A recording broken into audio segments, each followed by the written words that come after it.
let's get to the Watanagashi if I am correct. Like, it'd be weird for them to not open on the Watanagashi, so let's go. Let's go. Let's do this.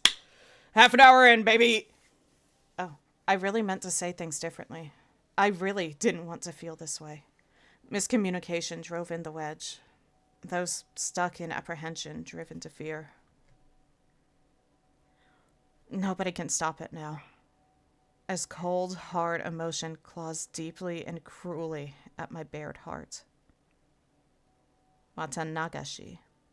Interesting how they highlight. I remember them highlighting it in the last chapter too. I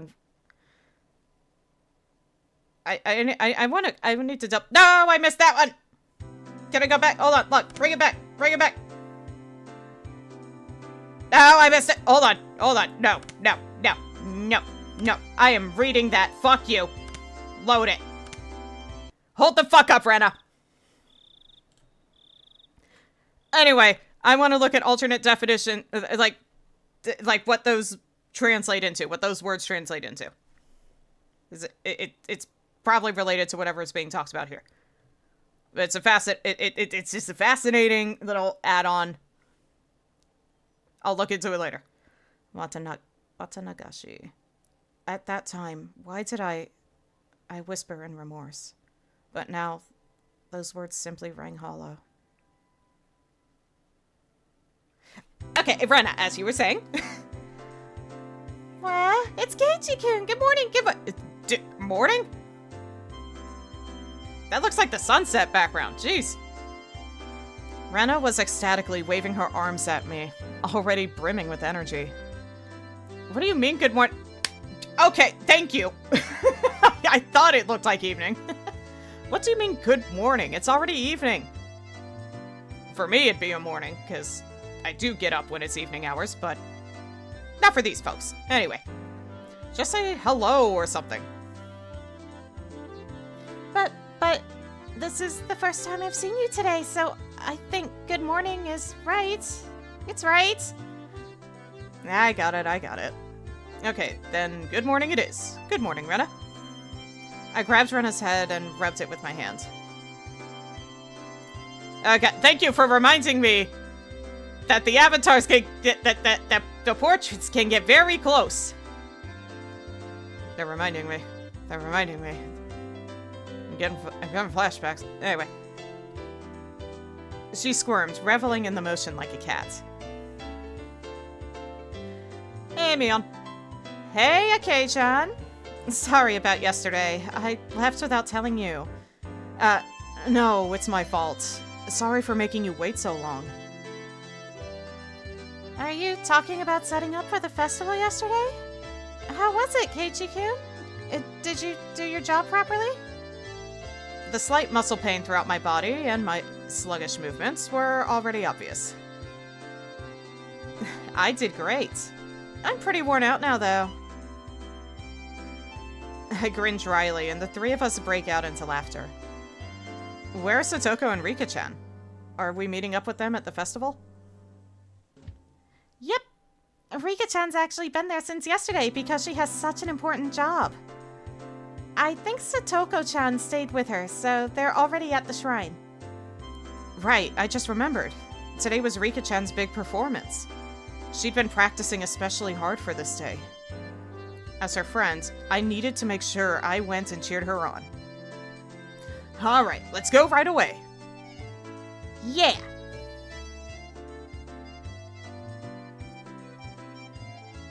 And evening gave way to night. As we got closer to the shrine, we started passing by more people and seeing a lot of parked cars. Do you happen to see a white van over there? Anyway, it began to get noisier too. I thought I could hear something like a Bon dance song. Without being able to restrain my impatience, I dashed up the entire flight of stone stairs. Keiichi-kun, you're going too fast! Wait for me! Man, Kei-chan, you're such a little kid. It looks nice. Whoa, the shrine grounds. They were packed with people. If we had people illustrated in these backgrounds, but we don't. It was a festival if I ever saw one. Wow, they went out all this year too. Amazing, amazing. They're coming from Hinamizawa. Huh? The bedridden old man from the Kimiyoshi branch family is here too. I think that old guy went home from Watanagashi last year and stayed in bed ever since. Yeah, there were a lot of villagers here that I didn't really know. They must have all been pouring in just for today. Oh, it's Satoko-chan! Hey! Oh, if it isn't everyone, their little brat. Yes, hello to you all. Yo, Satoko, there's a lot of people today. Don't get lost in the crowd, okay? Who do you even think you're talking to? Satoko, too, seems somehow energetic. Of course, I'm the same way. Huh? Where's Rika-chan? She still has free time, doesn't she? Rika was giving her respects to the mayor and the other important people. She shall come before long. I see. Rika-chan is the shrine maiden for today's festival, after all. It's probably a pain for her to say hello to all the elders. Whew, pardon? It really is a pain. Hello, everyone. She looks so cute. Right, thank you, Rena. Rika-chan! I want to take you home! Rika-chan wore an immaculate shrine maiden outfit that looked fresh off the shelves. It was a perfect fit for her somehow mystical appearance. How does it fit? It's not too long, is it? My grandma gave me some safety pins just in case the sleeves are too long. It's alright. It really is comfortable. As she spoke, she began to do some twists and stretches. It's great, it's so cute! There was approximately one person here getting a nosebleed from watching Rika-chan move. Chicken, don't you think she's cute, don't you? If you don't, then she'll be all mine and I'll take her home with me! I think she's really cute. Totally cool. Enough that I want to pretend to be her big brother or dad and take pictures with her. If we take a picture from 2 different places and make it stereoscopic, we can eat, or rather, stare at, real-life Rika-chan at our houses whenever we want. Why eat? Why would you say eat? What? What the Freudian slip? Anyway. That sounds great, that sounds fantastic! Rena's eyes and mine glittered with stars as our noses bled and we drooled. Now there are 2 people with nosebleeds. Rika, you'd best stay away from them. Yes, or I might get locked away in a basement somewhere. You look like you're enjoying it though, Rika-chan. Me, you're being harsh. We all laughed together again. Okay, let's not hang around here. Let's go to the festival. There's not much time left until Rika-chan's big debut. You're right. Let's go, everyone. Everybody's saying yeah. Yo! If it isn't the daughter of Sonozaki, eat up! The yakisoba is packed full of pork. Pork? Oh yeah, I guess you would have pork alternatives. Usually when I think yakisoba, I think... Oh, wait. I was thinking takoyaki. I'm a fucking idiot. Yakisoba... God damn it. It's because I was thinking of takoyaki yesterday. My bad. Anyway, yakisoba is packed full of pork. That do sound good. I do love some yakisoba. This year, we filled it up as much as we could. We even put in fried calamari. Oh, fuck yeah. Gotcha, old-timer. The yakisoba this year looks like quite an achievement. You have squid, too? You put a ton of time into this, didn't you? Wow, it's tasty, it's tasty! Yeah, the squid is delicious, but the aroma is just fantastic. Excuse me. It wonderfully compensates for how soft it tends to be. There's a delightful amount of squid and pork in it, too. Yep, not bad at all, I'd say. Kei-chan, you sound like you could walk into a cooking program and become the host. Yeah. When I see Keiichi-kun acting like it's so good, it somehow tastes even better. I don't discriminate among delicious food. So anything that I say is tasty has got to be worth trying out, right? Then Keiichi, please give us your opinion of this yakisoba again. I'll do it in 2 words. Absolutely scrumptious. If I had a second stomach, I'd buy another one right now. Having heard my 3-star rating, a whole line of people suddenly formed in front of the yakisoba stand. Wow, that's amazing! Kei-chan said it was so good that a little crowd started to form. Not bad. It was nothing to brag about, but I still decide to stick out my chest and put on airs. Oh, is that so? Then perhaps I shall try it out. Mister, can I perchance bother you for 1 takoyaki? Satoko bought a stick of takoyaki. Am I stupid? Hold on. My brain may be malfunctioning from all the stress from the last few days. No, yakisoba. Okay. Okay, so I'm not crazy. Takoyaki. I think it's the yaki that's throwing me off. I know it's like that for a reason, but still. Anyway, takoyaki, balsa fried octopus, fucking phenomenal. I want some right now. Too bad no place would be open. From the adjacent... Let's see. Satoko bought a stick of takoyaki from the adjacent stand, and after blowing on it, put one of them into her mouth. How is it, Satoko-chan? If you give it a good rating, then Rena will buy it too. Oh, we're turning this into a club activity to see who can gather the biggest crowd, aren't we? Chomp chomp, chew chew, gulp. Now, it's time for Hinamizawa's very own food critic, Judge Satoko Hojo, to give her impressions. Nah. Though she was all for it a moment ago, Satoko hesitated to give her thought. Is it one of those cases where it's like, okay, now use your words? Or like asking someone something and then it's like, what are words again? It's all good. It's all good. You know, what's the matter? Stage fright, probably. Everyone else takes one of their own and puts it into their mouths. That or it's just that mid. Oh, it's mid. Huh?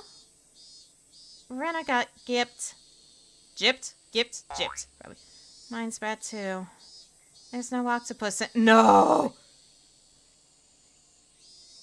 All good. Do what you gotta, buddy.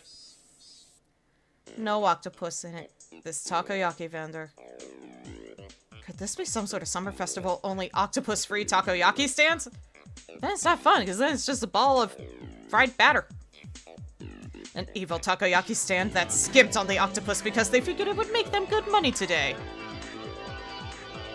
Mine has some. Yeah. It's pretty good, considering there's octopus in it, even though that should be the minimum requirement. How am I supposed to explain that this octopus-free takoyaki is any good? I wouldn't. I'd give up and go somewhere else. Everyone wondered about that. Our quizzical look seemed to be drawing equally dubious stares from the people in line. How about this? A takoyaki without any octopus is really healthy. And even people who don't like octopus can eat this delicious takoyaki. It's for those with seafood allergies. There you go. After hearing that, several surprised guests left the line. It had the exact opposite effect. Alright, then I'll give it a try next. A self-inspired take on takoyaki, in which you can clearly taste the simple flavors of the flour, green onions, and pickled ginger. The unaffected taste is bolstered by the absence of octopus. It wasn't half bad, but hearing the "there's no octopus in it" clause, even more people left the line. I'm one of them. Rika-chan, any good comments? You can be honest. 400 yen is too much for this? That's savage! That was too honest. Even more customers leave the line, dealing a lethal blow. There were other takoyaki stands around, after all. Well, I mean, we might not want to be doing this. Hey, Satoko. You started all this, so give us a great big turnaround. I cannot do it! How do you expect me to lavish praise upon takoyaki without any octopus in it? You idiot! Satoka's angry outburst was the finishing blow. If the last blow wasn't fatal, then this one was the fatal blow. The customers are all gone. Huh? The guy is staring at us. Why is that? Why is that? Huh? What do you think, honey? You might want to leave. Maybe some customers who don't know will go over and try some, and he'll try to make something anyway. There's no saving this crowd. Perhaps I, Keiichi Maibara-sama, will lend a generous hand. Keiichi-kan. Wow. Keiichi-kan. What the fuck? Keiichi-kun, you could do it. We want you to save the takoyaki vendor who didn't put any octopus in. Don't smile as you say something so bitter. Alright, fine. This may be the only chance you'll get to see a pro at work, so watch carefully. I shoved the stick into an octopus-less takoyaki and crammed it into my mouth. As before, there wasn't any octopus in it. But Mion's had some in it. That was the important point. The man who runs this takoyaki stand, he truly loves takoyaki in every meaning of the word. No, it could even be said that he adores it. Eh? Everyone gasped in surprise, including the takoyaki vendor glaring at us.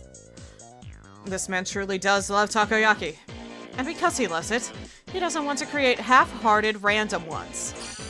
Isn't that right? The takoyaki vendor looked down, unsure.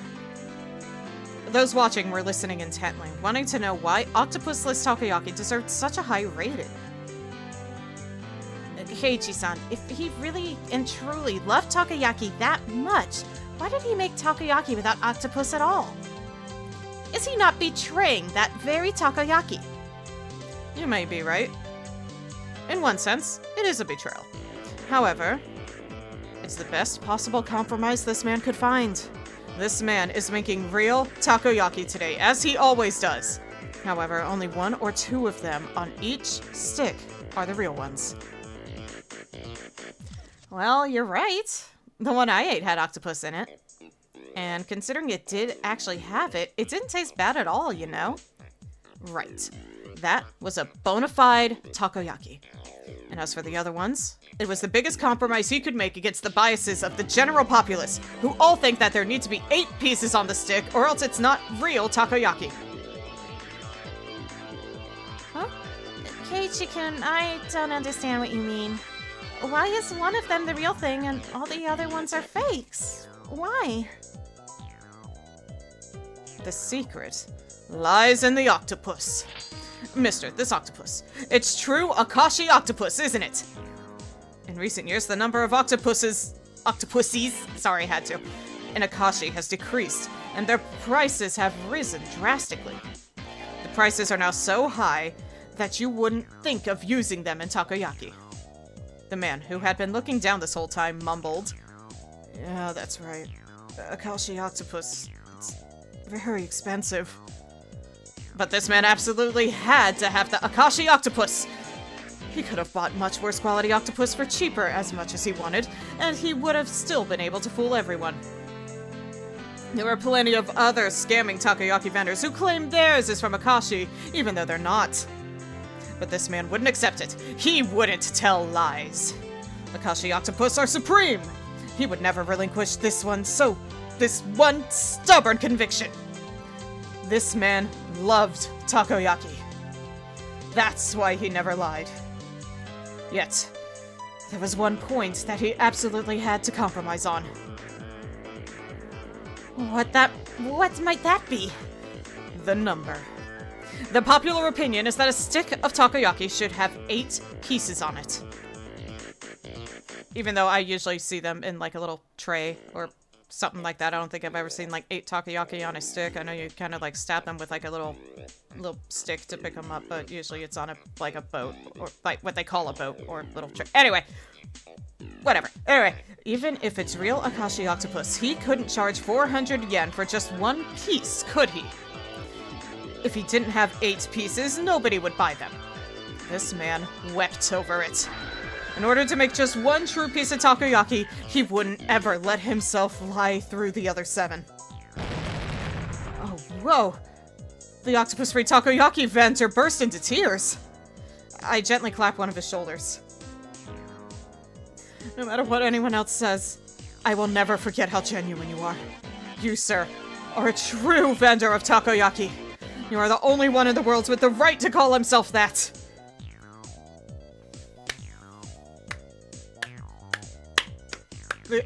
Just slow up. Editor, future me, put sound effects. As I embraced the shoulders of this man, shedding his manly tears, those watching delivered a round of applause, moved by my speech. Everyone, I beg of you, please, eat some of this true takoyaki vendor's takoyaki. If we don't treasure genuine men like this, then how can we protect the true path of the takoyaki? If nobody else will eat them, then I will eat them all! Would you really, though? What? Everyone's lining up. You should put the incorrect noise there. Everyone is lining up. Keiichi-kun, you did it! You did it! Womp womp. Anyway. I think it's more they thought Kei-chan's propaganda speech was interesting rather than the takoyaki actually looked good. Kei-chan, you could probably sell plain old rocks if you tried. You would do well at product demonstrations in a supermarket. I suspect he would be good at selling off suspicious wonder knives. Absolutely stunned at my successful pitch, the guy manning the stall next to this one called out to me. Hey, you guys, do that for my sweets, too! Great, you all get the gist of it, right? It's your turn this time, Rena. Okay, I'll do my best. When apricot sweets are cold, they're very, very good. The apricot is sitting so quietly and nicely on top of the syrup. Oh, it's so cute. I want to take it home. It looks like she lost herself in this midway through. But her girl giving it such a natural praise was itself bringing in some customers. A line was quickly forming behind Rena. Next up is the okonomiyaki stand. Okonomiyaki stand? What the fuck is okonomiyaki? Hold on. Nope, that was the wrong window. Nope. Clip Studio, close, please. I don't need you right now. Please and thank you. Unless it's like a pun on Okinomiya. Which it probably is. But I still want to check. No, Okonomiyaki. Just in case it's an actual food for me to look forward to trying. Oh, interesting. According to Wikipedia, okonomiyaki is a Japanese teppanyaki, a savory pancake dish consisting of wheat flour batter and other ingredients cooked on a teppan. Common additions include cabbage, meat, and seafood, and toppings include okonomiyaki sauce, aonori. My pronunciations are going everywhere right now. Katsuboshi, Japanese mayonnaise, and pickled ginger. I would genuinely try that. It sounds yummy. Hold on, I had to Yep, okay. Coolio. Okay, back to this. I would be down to try that. Satoko, you're up. Well, the crunch of the fried tempura batter mixed with yakisoba is simply to die for. With a huge piece of bacon laid on top, when you bite into it, it all comes flooding out. Chomp, chomp, chomp. Yeah, that's freaking great. Now I want to try some too. Then a huge line formed at my words. What on earth is this? So basically, all these onlookers are just following us around to all the stands. Hold on, those kids know what's up. When people hear about food from others and then try it for themselves, it tastes a lot better than it normally would. So that's it. Even Rika-chan was gorging herself on the food, getting sauce on the bib she'd put on to prevent her shrine maiden outfit from getting dirty. God, imagine if it got dirty. The panic. Nice, the older guys are getting into it too. Okay, K-chan, which one should I do? Right, Mion, you go to the stand next to that. Show them the depths of your power. Huh?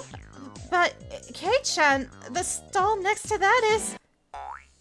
Whoops. A goldfish scooping stand. No, the one next to that. A bit out of our element. Oh, fuck. No, as club president, I won't flee no matter who or what my opponent is.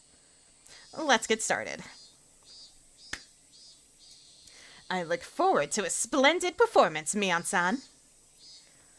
The onlookers were also watching Mion with hopeful eyes. Welcome, welcome. Here's your net and bowl. Okay, here we go. The goldfish are energetic today. They really look delicious. Small things like these, you could crunch them down whole. Bro.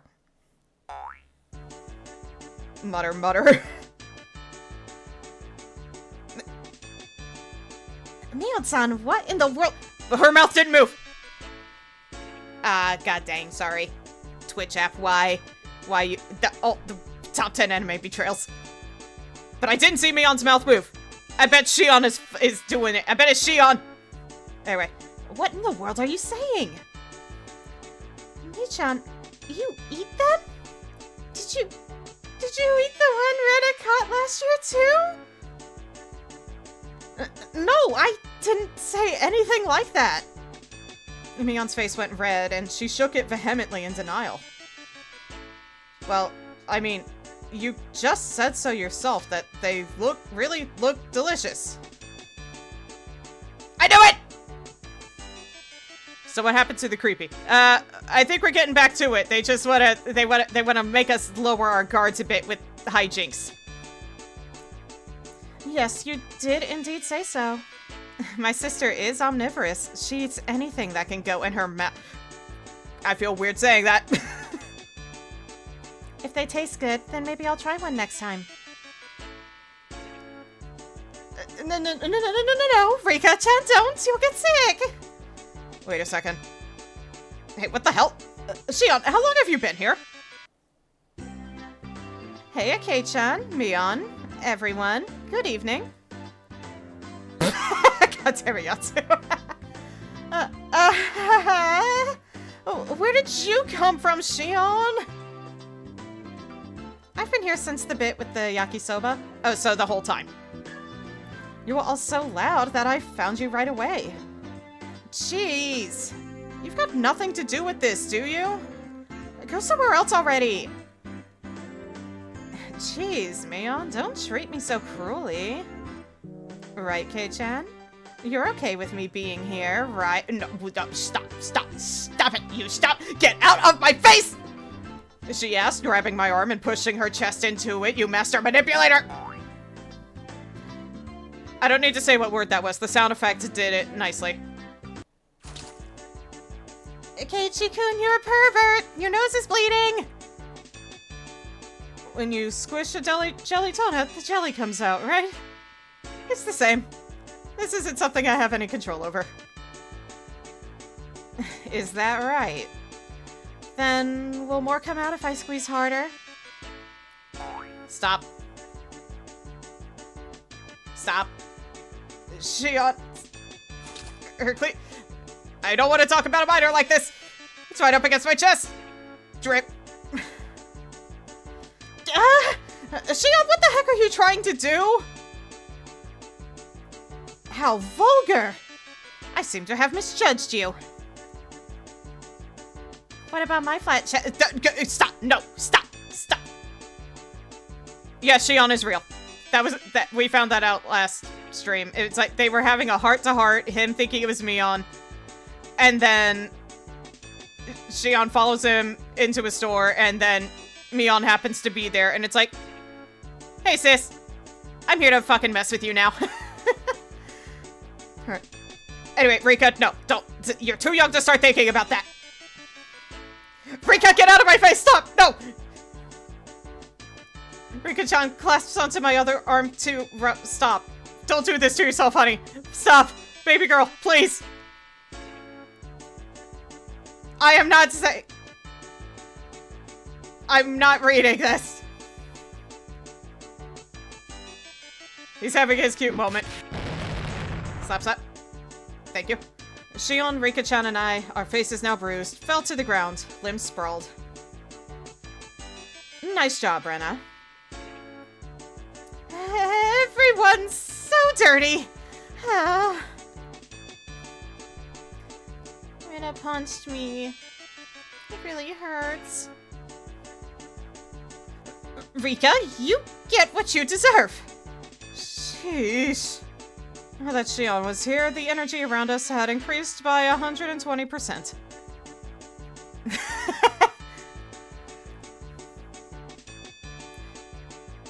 Yeah, you jerk. You're laughing at the situation you created. Rika is too young to be doing that shit. Stop. Your friends are so much fun, Mion. I never get bored of them. Right. If you weren't here, it would be way more fun, you know.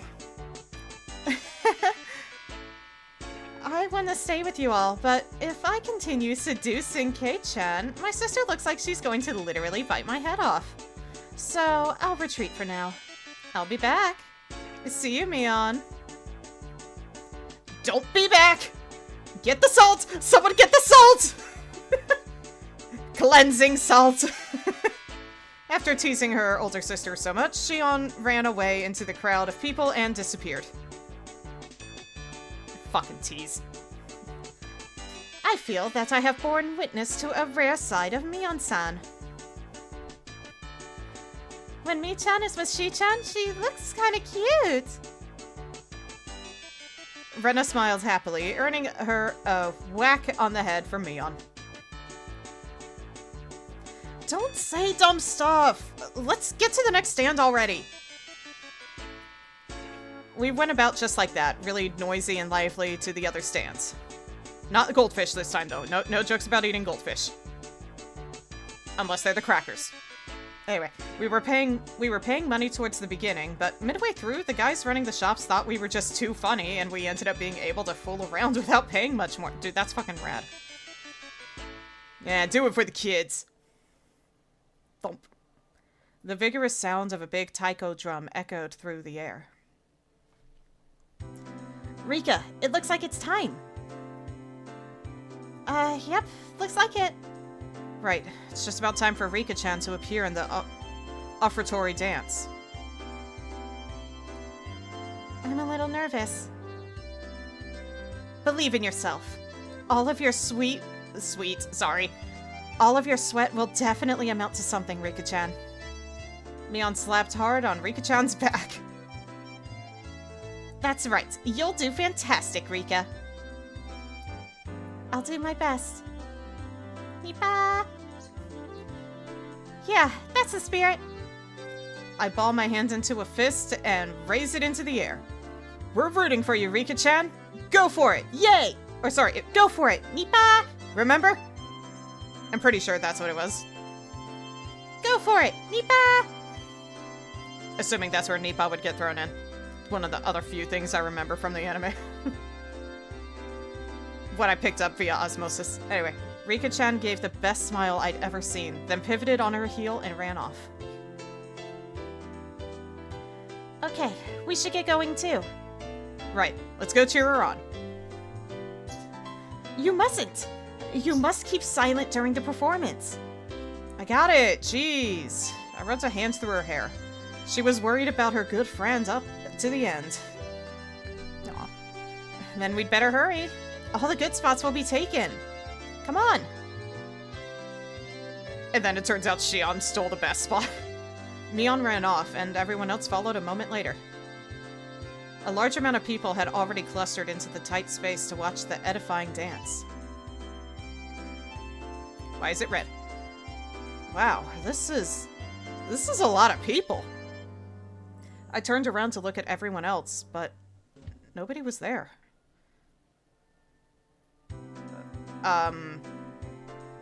Where did everyone go? They probably got lost among all these people. Finally, I spotted the back of Mion's head on the other side of the crowd. Is it Mion's or Shion's? It definitely doesn't look like I can get over there. Well, we got separated. No big deal. We could just meet back up when Rika-chan's dance is over. I gave up on finding the others and wandered around, trying to look for a place where I'd be able to see better. It didn't take long for me to realize I'd have to settle for watching between the heads of the people in front of me, though. Once again, an even louder taiko drum resounded. This one was to announce the beginning of the dance. I couldn't see very well, but it seems like Rika-chan had come on stage with the elders, who were in priestly garb. I heard low exhalations of admiration and the seniors rubbing their prayer beads in gratitude. Everyone's heads were in the way, and I couldn't see. It was really frustrating. We should have cut playtime short and come here to get good spots earlier. After Rika-chan intoned the prayer... I believe? Yeah. She took the festival hoe and walked to the pile of quilts stacked on the altar. That's right. The point of the ceremony was to purify bedding and to hold a memorial service, wasn't it? Then the solemn offertory dance began. She had practiced using a mochi pounding mallet.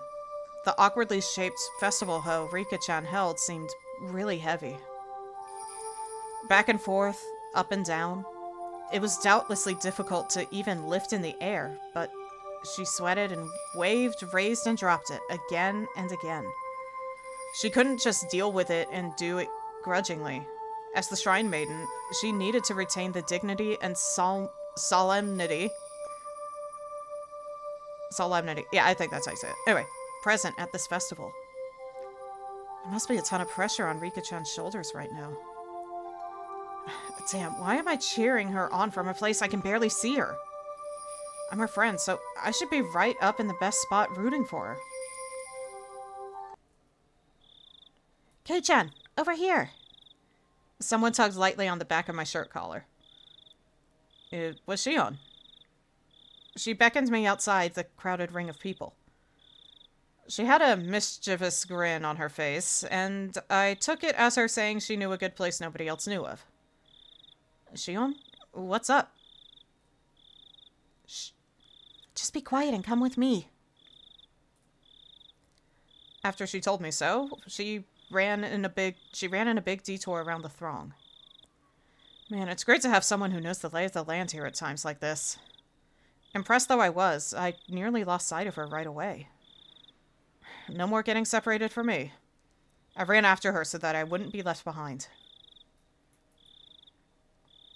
As I wondered in anticipation what kind of secret spot Shion had in mind, we left the crowd of people and went around to the back of the shrine grounds. Oh, hold on. Were those scrapbook entries actually written by Shion? She was another person I thought of. Hey, wait, where are we going? We're getting further and further away. Shh. Just stay quiet and follow me. You'll understand soon. Shion gave me a wink that reminded me of Mion as she said that. Real quick, just because I need a drink. Hydration check, everybody. Also, save your work. Also, posture check. Stop shrimping. Anyway. No sign of people, and not much moonlight. It was dark. We had gotten pretty far away from the crowd of people on the shrine grounds. How are we supposed to see Rika-chan's dance from here?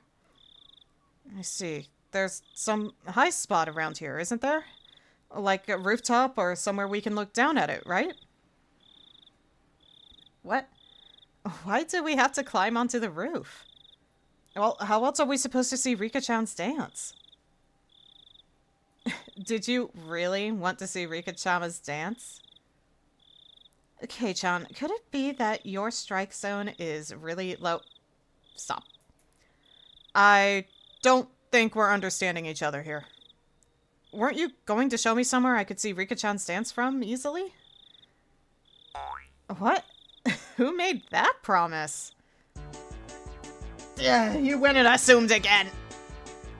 What's going on? Why me? Why do I always misunderstand Shion? Because she has a way with words. And manipulation. Is it my fault? Am I just reading the wrong things into it? Then, why did you call me all the way out here? With an expression that indicated she wasn't fooling around, Shion pressed her index finger to my lips and said slowly and quietly, "This place is a dark, dead, empty spot. You can't see it from the festival grounds, and now a male and female of the same age are all alone together." Could this be? Shion, she's not planning something crazy again, is she? Shh. Look over there. See? Shion whispered, pointing into the dark underbrush. And there we saw, two figures. One male and one female. What's that? Is that... We're right at the scene of a rendezvous, of course. See? Look closely. Can you tell who they are? I peered intently into the dark at Shion's suggestion. Oh, it's Tomitake-san and Takano-san. You got it. Oh, I did not mean to scroll. I was doing it on another window. God damn it. But yeah, Takano. Yep. You had it, Joey. It's Tomitake-san and Takano-san. The two of them were clearly breathing quietly and glancing around to make sure nobody knew they were there, as they crouched before the entrance to a wooden storehouse-like building. Wait, Shion. Could this be what you wanted to show me? Kei-chan, you can see Rika-chan's dance any year, but you won't ever get another chance like this, okay? SCPPY, thank you for the follow. Welcome to the stream. I hope you're doing well today. Thank you. But you won't ever get another chance like this, okay? I had thought the Sonozaki sisters each had their own personalities, but at times like this, they seemed all too similar. I'm going back. Don't call me for something like this again. If you move now, they'll see us. At our noisy argument, Takano-san suddenly turned around. Oh my, who might that be? We held our breaths and tried to wait it out, but it seemed like Takano-san was now acutely aware of our presence. Shion and I exchanged glances, then gave up and climbed out from behind the bush. Well, hello there. The moon sure is beautiful tonight, isn't it? My. If it isn't Shion-chan and my Barakun. Good evening. Yes, the moon certainly is pretty. What's this? Keiji-kun, you sure are smart, you know that? Having a secret date in a place like this? Then I guess we accidentally interrupted something important. You're the ones who were meeting up secretly. Tomitake-san and Takano-san laughed to themselves, and it got on my nerves for some reason. Because they're obviously deflecting. Wait, so you two weren't having a little rendezvous then? Of course we weren't. Though I don't dislike that kind of romance. Unfortunately, this wasn't the location of a rendezvous either of you would want to see. Sorry for not living up to your expectations.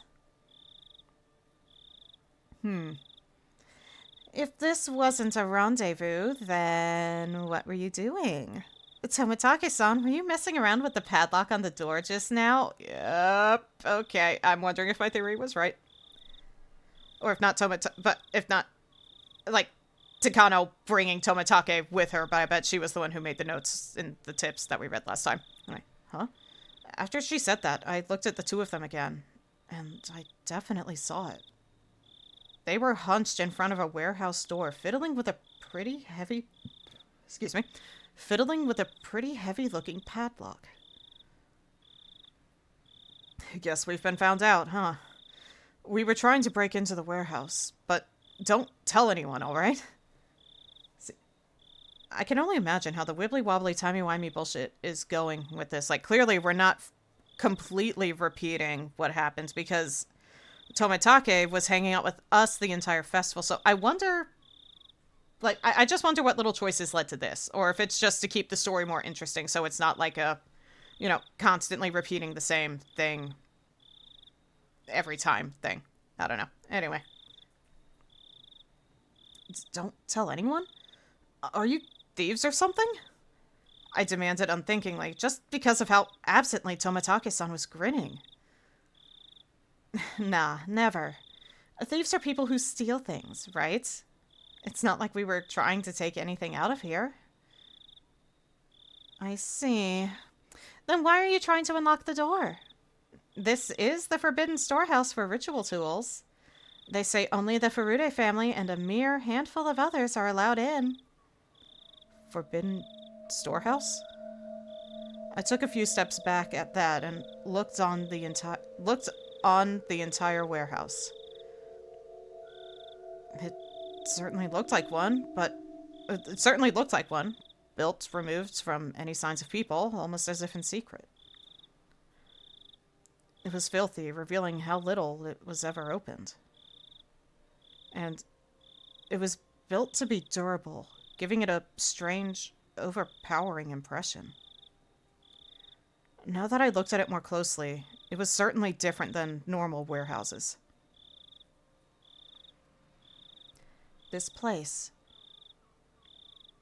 They're called ritual implements. I am pretty certain those scrapbooks were written by her then. Basically, this is a warehouse where they store such tools used in rituals. Well, more accurately, maybe it's a temple where the implements are enshrined. The ritual hoe Rika-chan is using for the offertory dance was inside here until today. Of course, if anyone but the Furude family enters, they bring impurity into it, so absolutely no one is allowed a single step inside it. It's a sanctuary. Shouldn't we absolutely not be coming to a place like this then? However, Takano was wearing a childlike expression, an innocent smile at best, and terribly cruel grin at worst. She's like, she's like, the more you say no, the more I want to do it. It's like, you could have a big red button in front of me that says absolutely do not press, and I would be like, let's do this. I told you I was researching Hinamizawa's folk tales and legends out of an interest in them, didn't I? A lot of the answers to questions I'm curious about are hidden away inside here. I've waited all this time until today for this chance. A chance. Everybody's eyes were fixed on the dance at the shrine grounds today. This was the ultimate blind spot. I see. I didn't know you had lockpicking skills, Tomitake-san. Stop it. I don't want to be doing this, okay? Sorry for taking you along with me, but this was all thanks to you, Chiro-san. Oh, God, I do not like the tone and implications. I really am grateful. Are you just using him? Sheesh. This is the only time. Understand, Takano-san? I don't want to be sneaking into places like this. You really are a good person, Jiro-san. Now, commit a crime and break this lock for me. Kerklink? Tomitake-san undid the padlock and placed it to the side. Yeah, also, now that I think about it, the last scrapbook entry said, like, with the block, he should be able to do something about it. I guess that was Tomotachi. Yep. Theory was correct. It was her who wrote those. Anyway, yep, he put it to the side. It's open. Thank you. At long last. Takano-san gulped. With an unusually excited air about her, she gave the heavy door a shove. The sharp smell of mold and dust flowed out from the gap in the doors. I had claimed curses didn't exist, but in this situation, I could believe in them. If we went into such a holy place with our shoes on, it feels like we could be punished somehow. Taking our shoes off, however, would make a world of difference, right? I know it's a Japanese custom, but still. How about it? Your accomplices, too. You came all the way here, so why not come in and take the tour? It'll be a little field trip to a museum of precious cultural artifacts that conceal the secret history of Hinamizawa. And it's only open today. We're not accomplices or anything. But you're not stopping them. Aren't you interested, though? Come on, let's take a peek, Shion said, predictably linking her arm with mine. Getting to booba right all up in there. Anyway. But we definitely shouldn't be doing this. This is a holy warehouse, isn't it? You said ritual implements, right? I really feel like we shouldn't go in. I'm a part of the Sonozaki family, so I have a good guess as to what we'll find in there. But I want you to see it too, Kei-chan. I feel like this is how horror movies go. It's like, listen, I don't think we should be going in here, guys. It's like, nah, whatever. Don't you want to see it? Aren't you a little curious? But what do you want him to see? Sounds like there's something specific. You want to show something to me? I thought it was just a ploy, but Shion's eyes looked entirely serious. Of course, she was the sort who could lie with a straight face. Of course, I was an average boy, too. My curiosity was at least twice that of a normal person. Sleeping, forbidden treasures, never to leave this warehouse. Chances like this don't come around too often. If I had to choose, then I want to see. God damn, you let the horror brains, the horror movie character brain cell kick in, buddy. Until the locked door is open, though, I don't know about this. If you're not interested, Kei-chan, then you can leave now. I think you'll wonder about it later, though. Oh, we know he definitely clings to curiosity based on how Chapter 1 went. Tomotage-san spoke after listening to our discussion, himself having sat down on the stairs to take a short rest. I'll keep watch here. Oh no, you are gonna be the one that dies! You are gonna be the one that dies! You'll be all by yourself! Go in and check it out with them. I'd rather someone stay out with him. I'm not too interested. But it might be pretty interesting for a young guy like you, Keiichi-kun. Dude, you should be, like, telling them to stop pressuring him and just let him make his own choices. He said, laughing mischievously. Or mischievously. I know it's supposed to be pronounced mischievous. I like saying mischievous. I don't know why. There was no ill will in his laughter. Tomotage-san, do you know what's in here? Kind of. Takano-san told me all about it. Must be a pain to have to go along with your companion's unique hobbies, huh? Tomotage-san didn't answer that, only responding with a pained smile. She really must be, like, pressuring him to do this, because he clearly does not want any part of this, but Yeah, she's like... Takano's really pushing him here. Takano-san had this kind of scary air about her. Like she'd drop absolutely everything else for something she had an interest in and go straight for it. But Tomitake-san, on the other hand, seemed like the gold standard of what a normal person should be. Having him tell me so frankly to go check it out suddenly made the guilt feel lighter. Bro, you shouldn't, though. Okay, but just a little. If it's not interesting, I'm leaving. You got it. Shion gave me another Mion-like wink.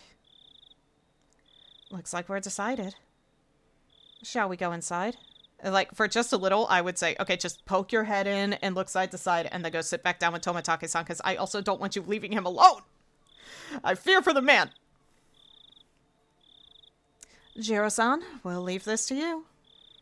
Tomitake-san waved his hand to see us off. Yeah, even Tequila was like, dumbass. It was just chirp chirp, but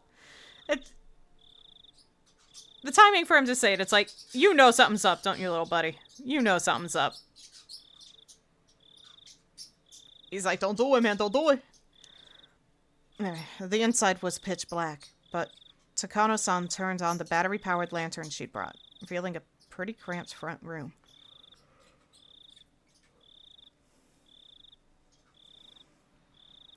It's so dark in here. Everyone, take care not to trip over anything. I appreciate the concern. Okay, doorman, keep a good watch. We're shutting the door now. Takano-san smiled spitefully, as if leaving Tomitake-san out of something fun, and began to close the door. Man. All right, everyone. Have fun. And that's the last we'll see of him. Well, that's the last we're going to see of him. I just know it. There was a low, heavy, and loud noise, and we were completely cut off from the outside world, covered in silent darkness. Takano-san's lantern was the only light we had. It'll be fine. It's an outdoor lantern with backup batteries inside. It won't go out or anything. Looks like Takano noticed my uneasy expression. I couldn't help but blush a little and avert my gaze. Deeper inside, there was a heavy and old but sturdy door with solemn decorations on it. It was the last door sealing away what was within. Strange how it has an antechamber, even though it's just a warehouse, isn't it? I believe it's set up this way so that you open one door at a time, never letting the room with all the tools be seen from the outside. Takano-san explained this, awfully impressed by the construction. But still, it's really dark in here. Like, advanced darkness. Sorry. Huh? That... over there, it's... I spotted a circuit breaker hanging from a clump of wiring, clumsily attached to the wall. Oh, here, isn't this the light switch or something? Don't switch on the lights. That's gonna give away that someone is there. I flip...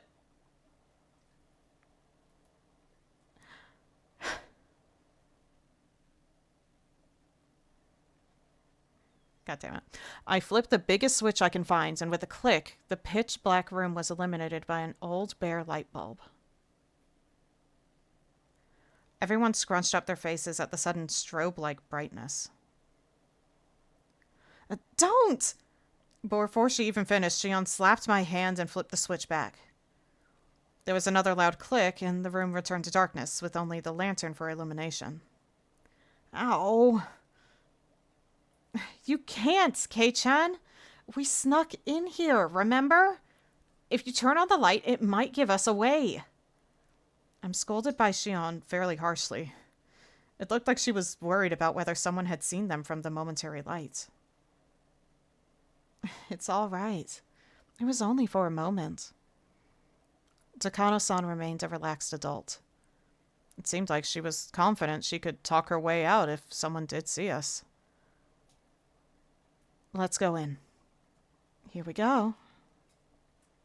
There. The even heavier door opened, and this time it wasn't just the dust that came out with the air. There was also a nasty smell. One smell was like opening a dust-filled cupboard in the back of a kitchen that hadn't been opened in years. And the other smell, the nasty one, was hard to explain. But it was like the raw odor of a fish market. From how the sound echoed, this room felt larger than the first. Takano-san held up her lantern and revealed the contents of the expansive room. Whoa. That actually made me jump a little. At the back wall of the storehouse, right in front of us, was a Buddha-like holy object, standing there, looking down at us. I was taken aback by its unseen force, lit up by the slender beam of the lantern.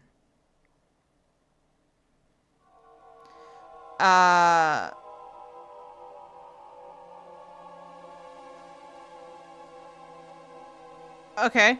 Yeah, I understand the statue being, or the figure being a little, because your eyes are going to see, like, a human-shaped object and instantly be drawn to it to be like, who's there? And it do feel unsettling. However, I'm feeling a bit more unsettled by literally everything else in the room. Kei-chan, do you want to address everything else? Hopefully in a moment. That's the guardian god of Hinamizawa, Oyashiro-sama. It's far grander than the one at the It's far grander than the one at the shrine. Oyashiro-sama. So, this is the spirit protecting Hinamizawa. The one guarding the holy land of Hinamizawa from the impurities of the outside world, and the one delivering punishment after punishment upon those who attempted to sully the land with the dam construction. It looks like there are far more tools stored here than I thought, but this is so sad. None of them have been maintained. How unfortunate that they're in such a state. Even in the dim light, I could see a lot of strange objects lining the walls, ceiling, and shelves. Takano-san, speaking as if in a trance, was infatuated by the various implements filling the dark room. They weren't very festival-like or traditional, but instead, this was more like the workshop of a blacksmith or a carpenter. Or maybe a butcher, buddy. Seriously, look around. There were a lot of large wooden and metal tools packed in here. Putting it bluntly, it was all pretty boring stuff.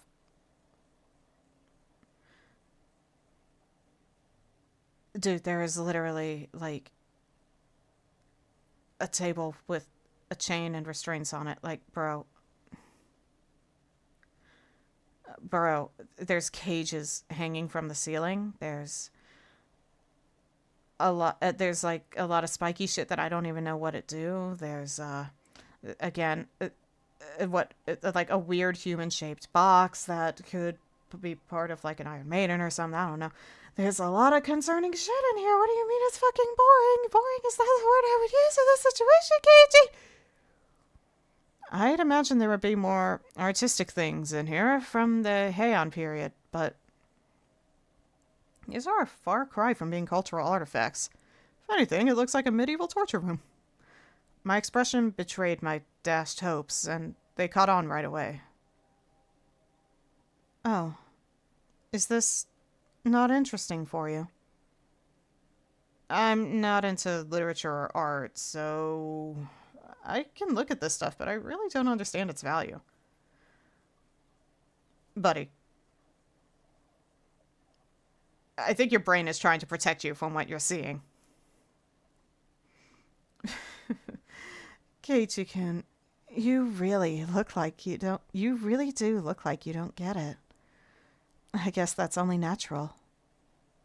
Takano-san reached into a paper bag she'd been holding the whole time, took out a worn scrapbook, and began to flip through it. Then, just for you, Keiichi-kun, I'll tell you an old story. It's a common tale in this region. If you go to the library, it would even be on their recommended reading list. Telling stories in such a dark, creepy place? She must have a horror story in mind. Shion's face belied nothing but calm. If she had the same personality as Mion, she'd have found fault with me being scared. I'll endure it for now and pretend to be calm. Okay?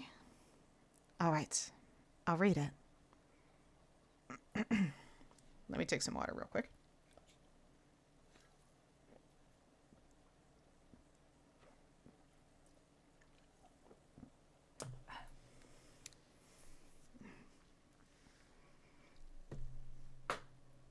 Sorry, leaning on my chair arm. That made it click. All right. After confirming that I was going to be quiet and listen, she began to speak softly, like a kindergarten teacher reading a picture book.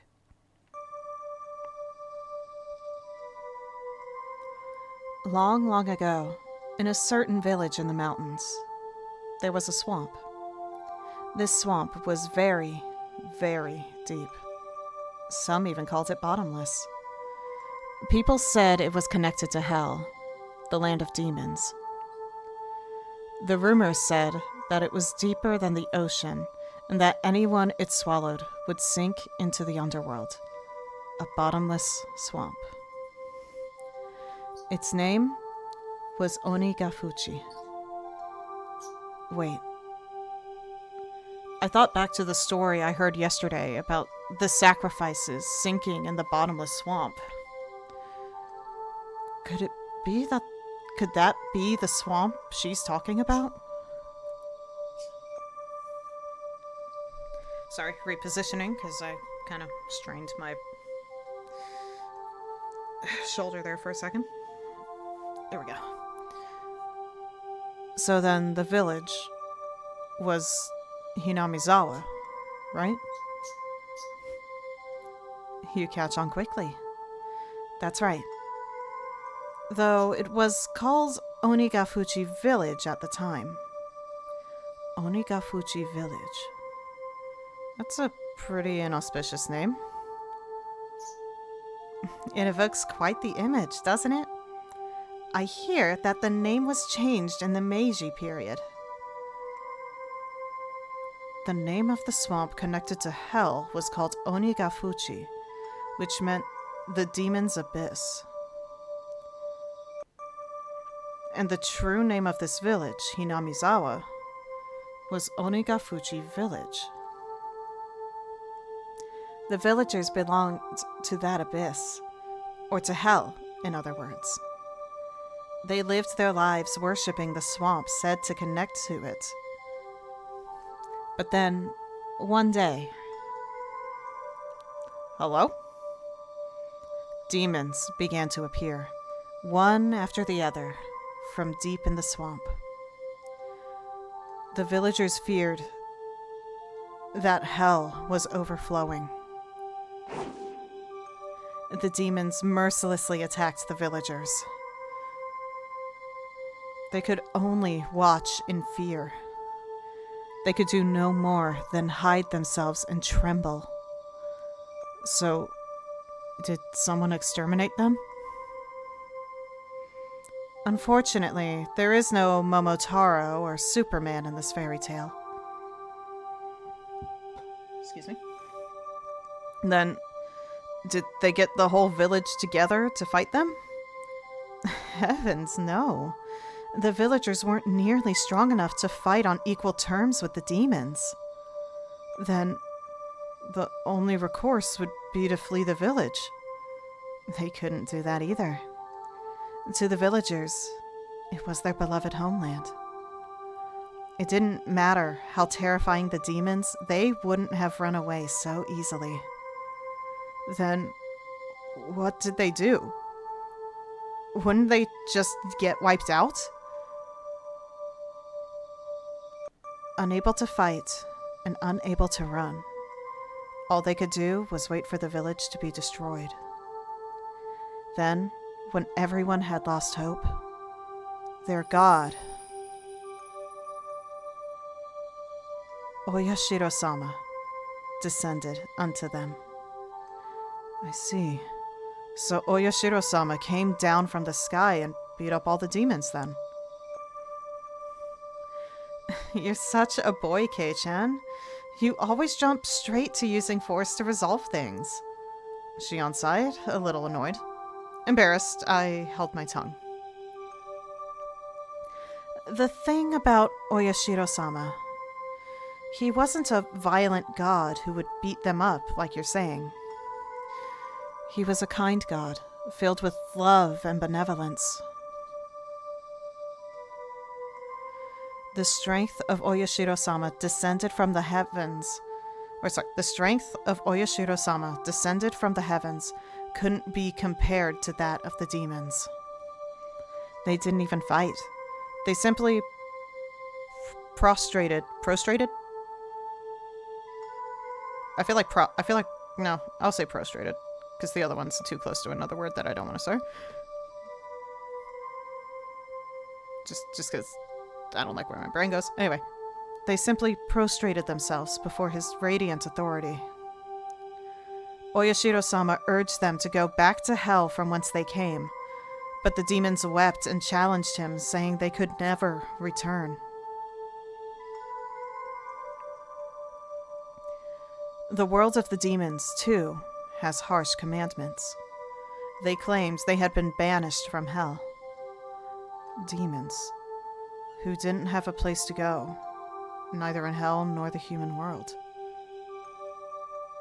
Sounds like the plot of a certain indie animated show currently available on Amazon. Anyway. Of course, they were at fault for attacking the village. They deeply reflected on it and were sorry. As the villagers conversed amongst themselves, little by little, they came to pity the demons, and after talking with everyone in the village, they decided to live alongside them. Alright, rest well, Yatsu.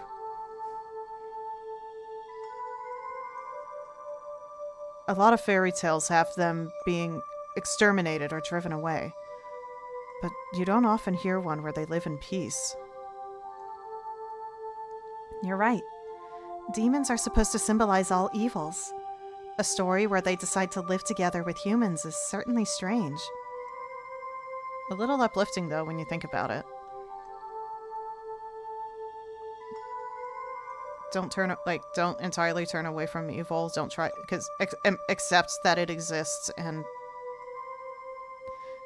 I don't know. I feel like there's some deep way to say, like, the thematics of that, but I don't got the words for it at the moment.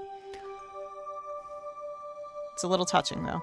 When the demons first heard the villagers' invitation, they doubted their ears, but soon burst into tears of joy. The villagers had given them a place to live. It was said that in payment for this good deed, the demons shared their many kinds of power and secrets with the villagers.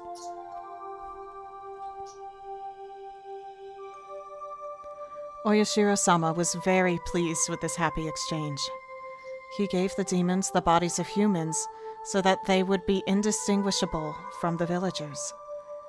He himself decided to stay on the surface and watch over the everlasting peace between them. A land in which man, demon, and god live together. I had thought the word demon was a noun meaning evil that needs to be exterminated. A god may have mediated for them, but you don't often hear happy endings like that where both sides live in harmony. I see. I guess it is kind of interesting. Although the normal fairy tale ends there, It was revised quite a bit during the Edo period into a much longer story. After that, the humans and demons intermixed. You know what that means. And eventually, there was no difference between them. So the demons ended up disappearing? No, not at all. Half of them just stayed as they were. The knowledge the villagers had received from the demons basically made them into something inhuman. What people call transcendent. They were well aware the power they had was heresy, and as those below worshipped them, they lived out their lives in secrecy. This story is the root of many derivative tales and pieces of fiction. It's the foundation, I mean. The basis. What do you mean by root? She literally just gave you a bunch of other definitions. She means the part about the villagers having demon blood. What I mean is, all of the legends from around here are based on the premise that the villagers are descended from demons. There was a hint of amusement in Shion's voice as she said that. It was like she wanted to say that she, too, had demon blood in her. Is there any proof, though?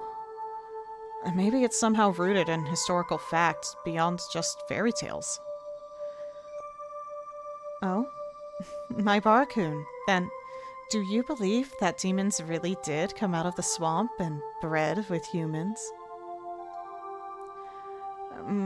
Well, it's not that I don't believe it, but...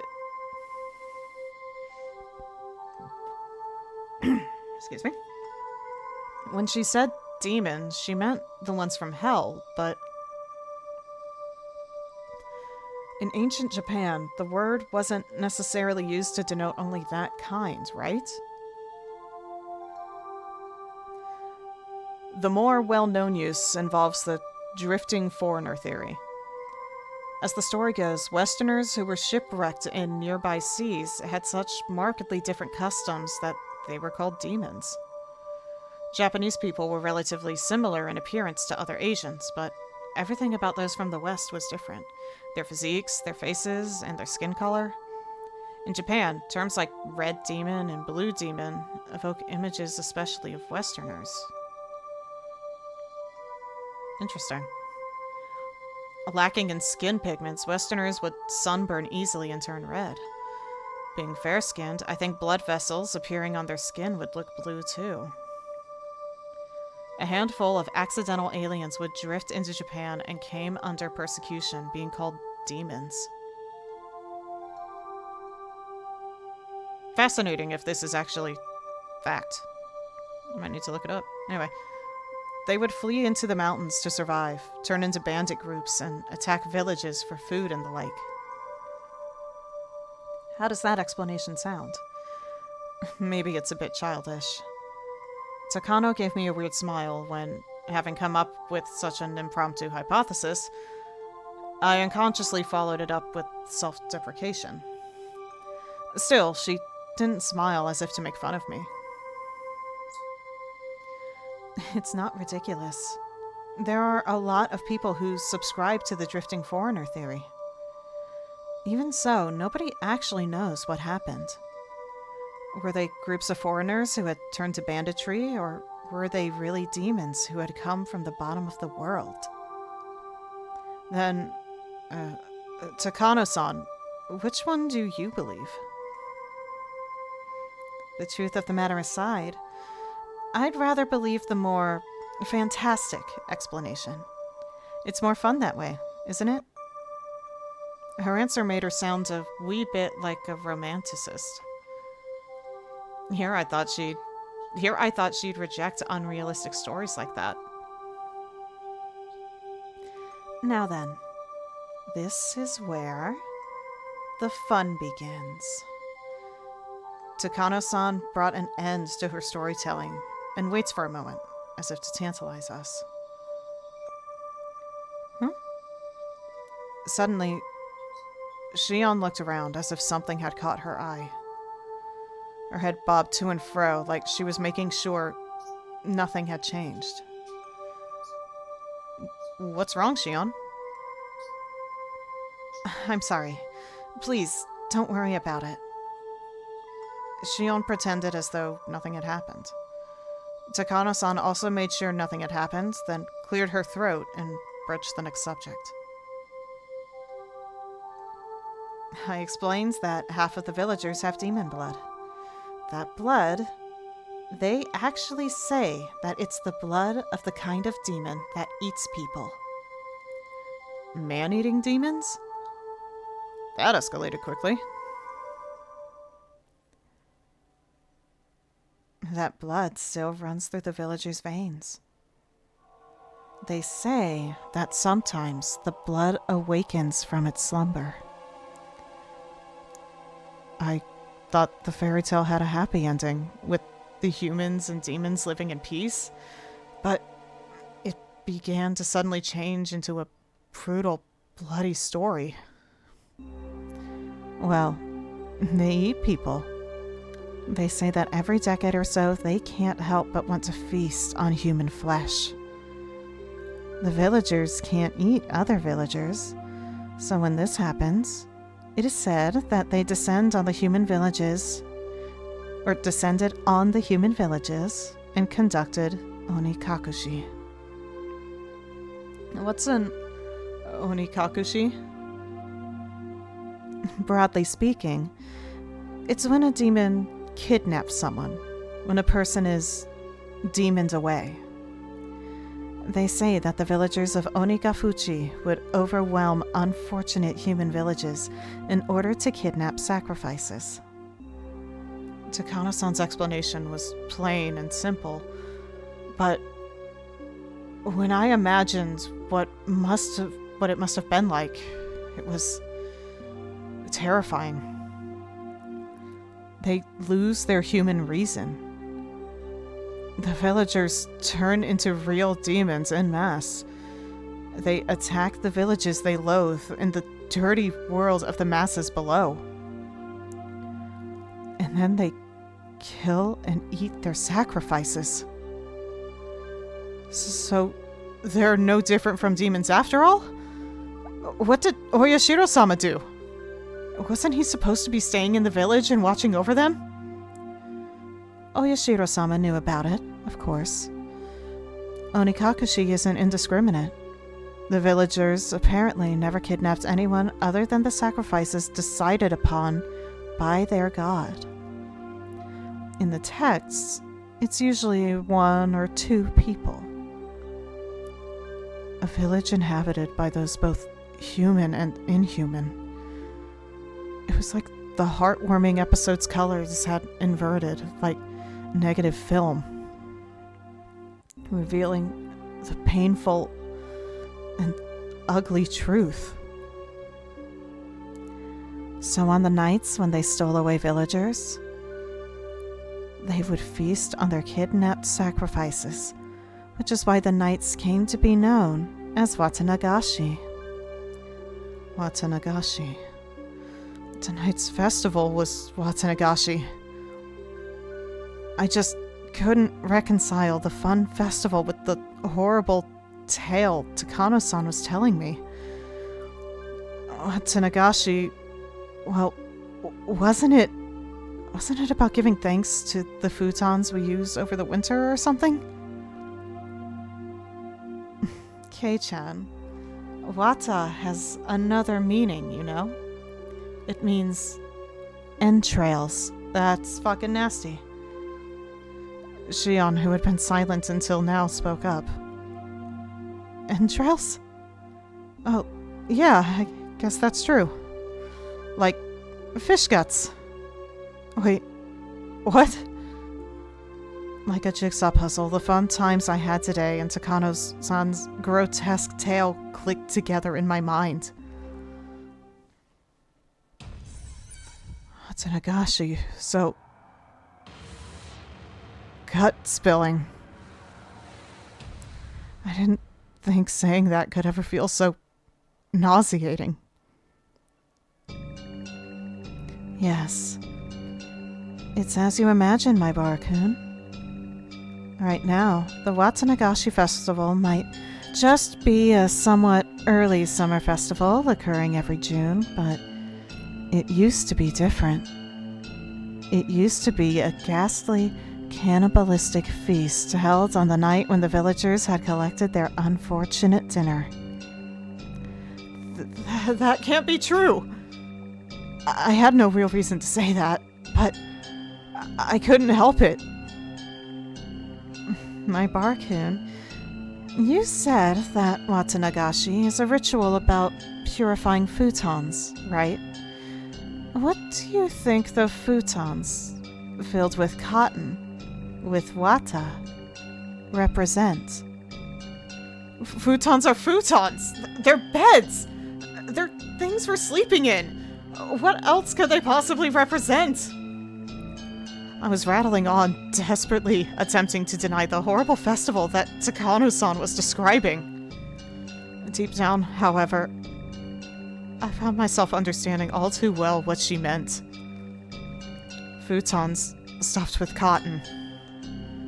If the cotton represented entrails in both pronunciation and meaning, then entrail-filled futons would have to be humans.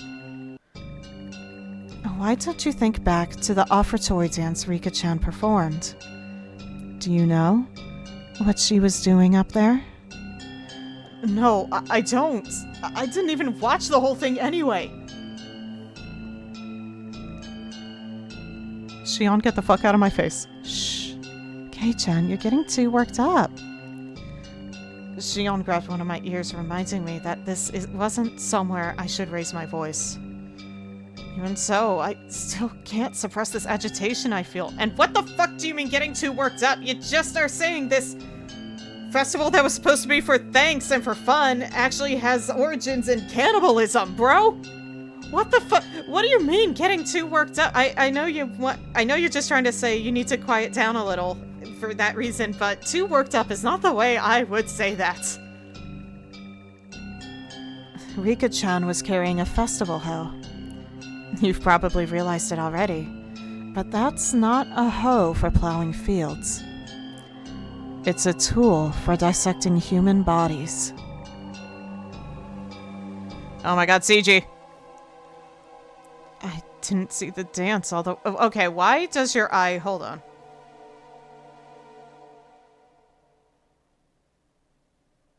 Can I... hide text box real quick? Okay.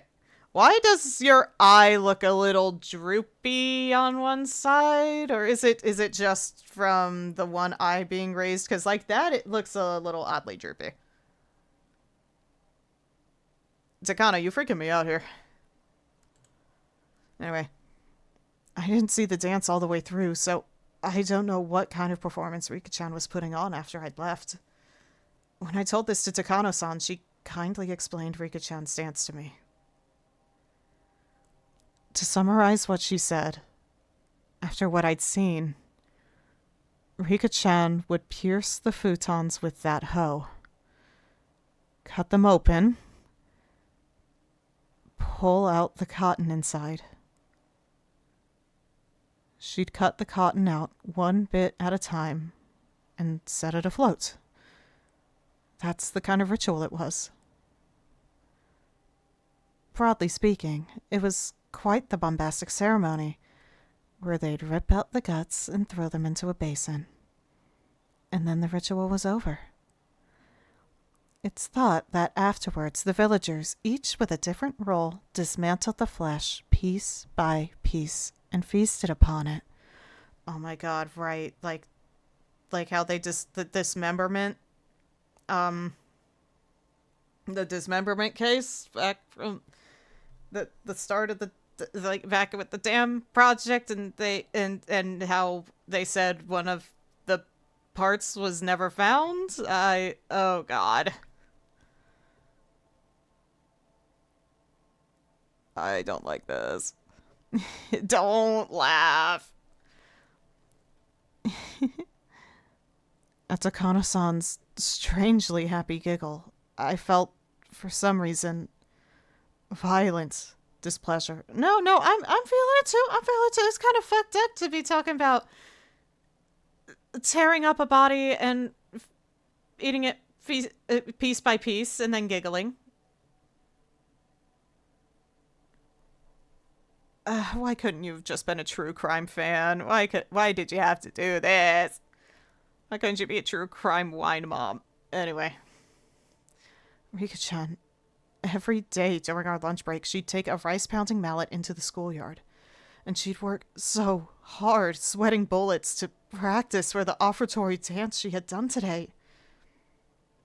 All that effort, all that work. Takano-san disgraced it. Even though she worked so hard to practice for today. Takano-san, I think you should choose your words more carefully. Sorry, wrong person. Takano-san, I think you should choose your words more carefully. Kei-chan's pretty naive, so please don't tease him so much. A moment before I opened my mouth to express how angry I was, Shion stopped me. Shion must have been fully aware of how that story made me feel. I'm sorry. I thought you'd like a story with that sort of shock value, since you're a boy. Takano-san spoke without a hint of malice as she smiled gracefully. After hearing all that, did you figure out what kind of stuff is in this storehouse, Kei-chan? Or sorry, that was probably... Did Takano call him Kei-chan too? Anyway. Did you figure out what kind of stuff is in the storehouse, Kei-chan? See? Look. Like, is your brain finally no longer gonna protect you from what your eyeballs are trying to intake, and you'll notice the fact that there's torture devices everywhere?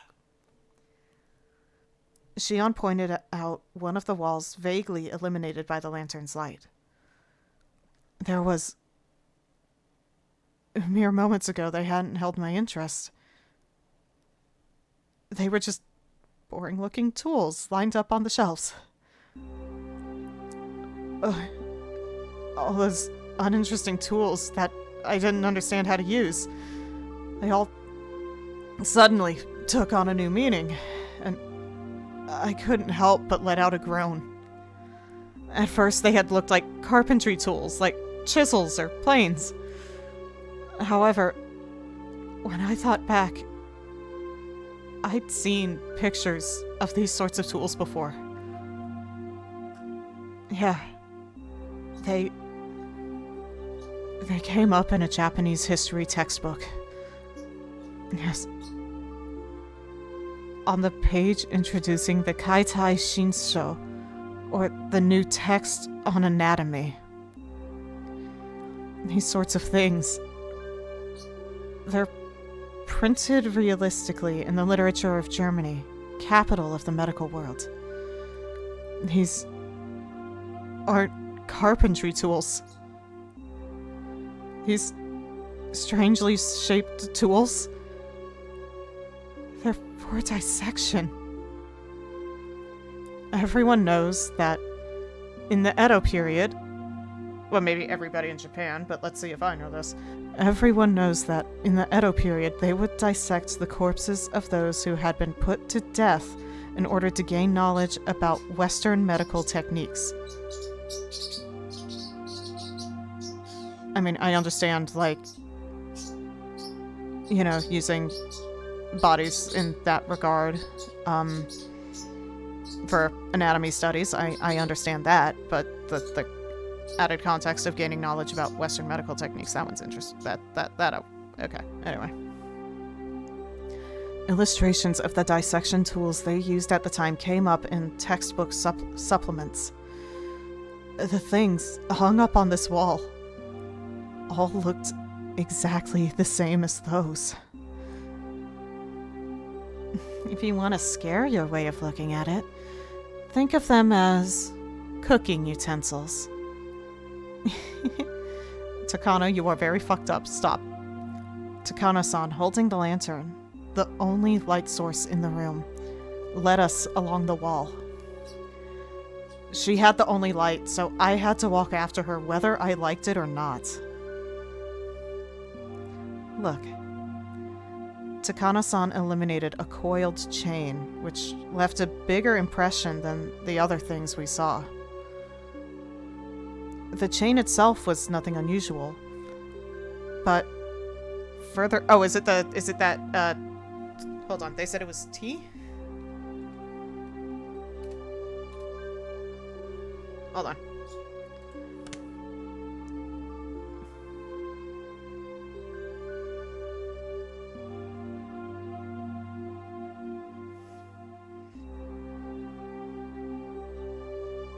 I don't know, we'll just do this.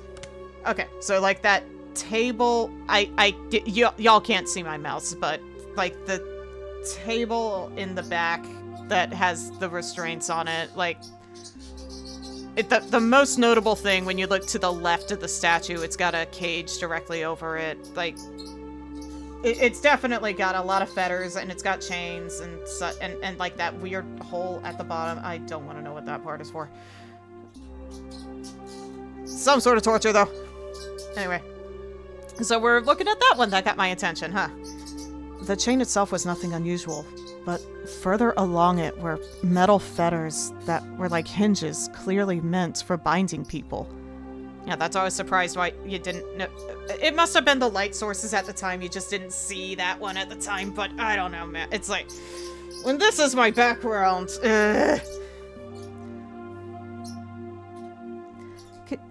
Kei-chan, look at that.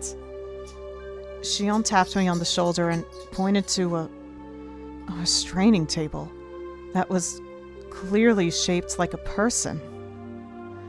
My spine froze. My blood felt like it was turning into sherbet as it crawled up my back.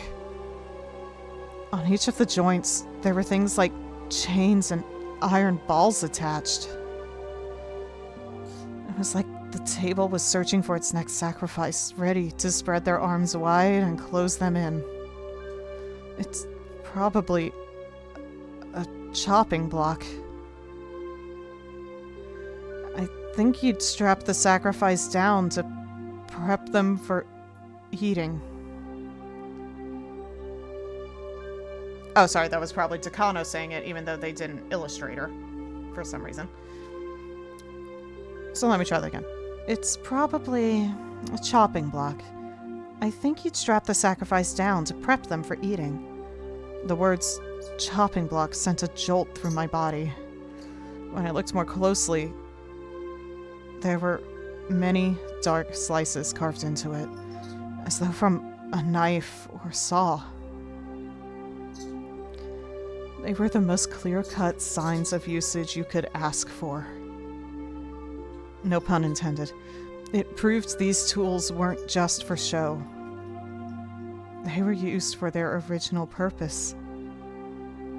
If someone was strapped tightly onto this table, they probably wouldn't be able to move even a muscle. Their guts would be defenseless. You'd take one of those eerie cooking knives lined up over there, stab them with it. Wait, is that a line of cooking knives? Hold on. No, I don't know what that is then.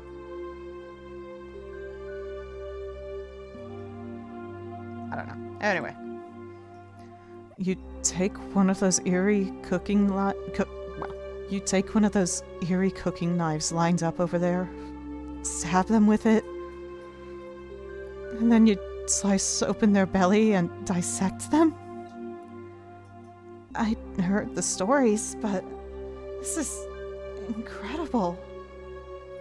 Before coming in here, Shion had mentioned she had a good guess of what was inside, but it seems to have exceeded her imagination. There's still more. How about it? More fascinating than a wax museum, isn't it? Takano-san had this happy expression, like she was visiting a toy store for the first time. I don't get it. This Mio Takano person has nerves of steel.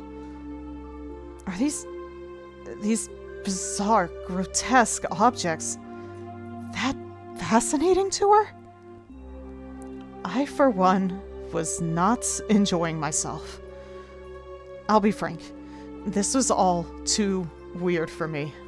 Still, there was something even more horrifying than all this. That would be none other than Takano-san herself. Takano-san holding the lantern, giving off such a thin beam of light. If she suddenly turned it off, and I would... What would I do when, the next moment, everything went totally dark? That's why I was scared. Takano-san had the only light. And anyway, I was scared. At some point, Shion had started holding on to my shirt sleeve. You're wearing a tank top, there's really not a sleeve there. Anyway. It was a little annoying to walk like that, but I didn't shake her off. That minor sensation allowed me to feel the presence of an ally here and now. Before we had even walked halfway through the storehouse, the air I felt on my skin changed completely. These cruel tools lined up, all crammed together in this place. Some were horrible ones made to take away Sacrifice's freedom, and some were tools made to efficiently disassemble and prepare the bodies for consumption. Those were just the things I understood. There were plenty of other strange-looking objects that I couldn't even guess the purpose of. Now that I was here, I didn't have the slightest desire to hear the details about what sort of terrifying reasons they were meant to be used for. At the very least, they were all completely different from the sort of clean, simple killing function of a katana. Tools to kill people were obviously constructed in such a way that they could kill people. If that was the goal, then the person you used them on would obviously end up dead. The kinds of tools here, however, were different. The tools that were here were for cutting people, for crushing them, for boiling and cooking them and sticking them in a stew, and for grinding them. They were tools of torture. They were made to kill people. People dying was just an incidental result. Actually, they might not even kill them. If the sacrifices could die during such a horrifying ritual process, that would be nice, but they don't even die in the end. They remain in a state of hellish pain. Perhaps they were only being allowed to live.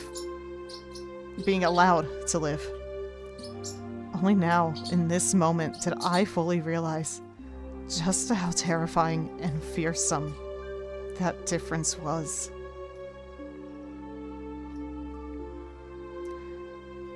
People, you see,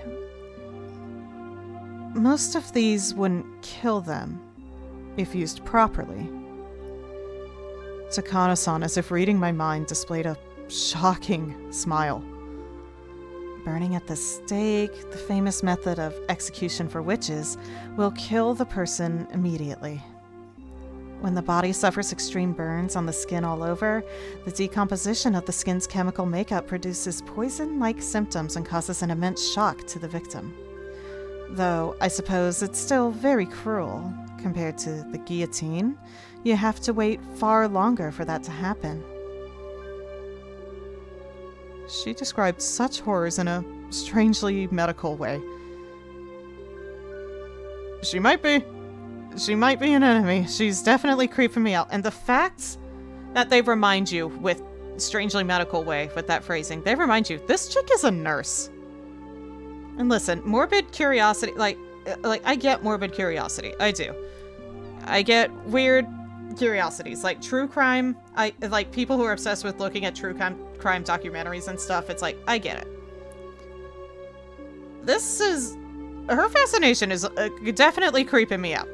And I don't like how medically she knows. She's clearly saying she knows exactly how to cause death and which would be more torturous.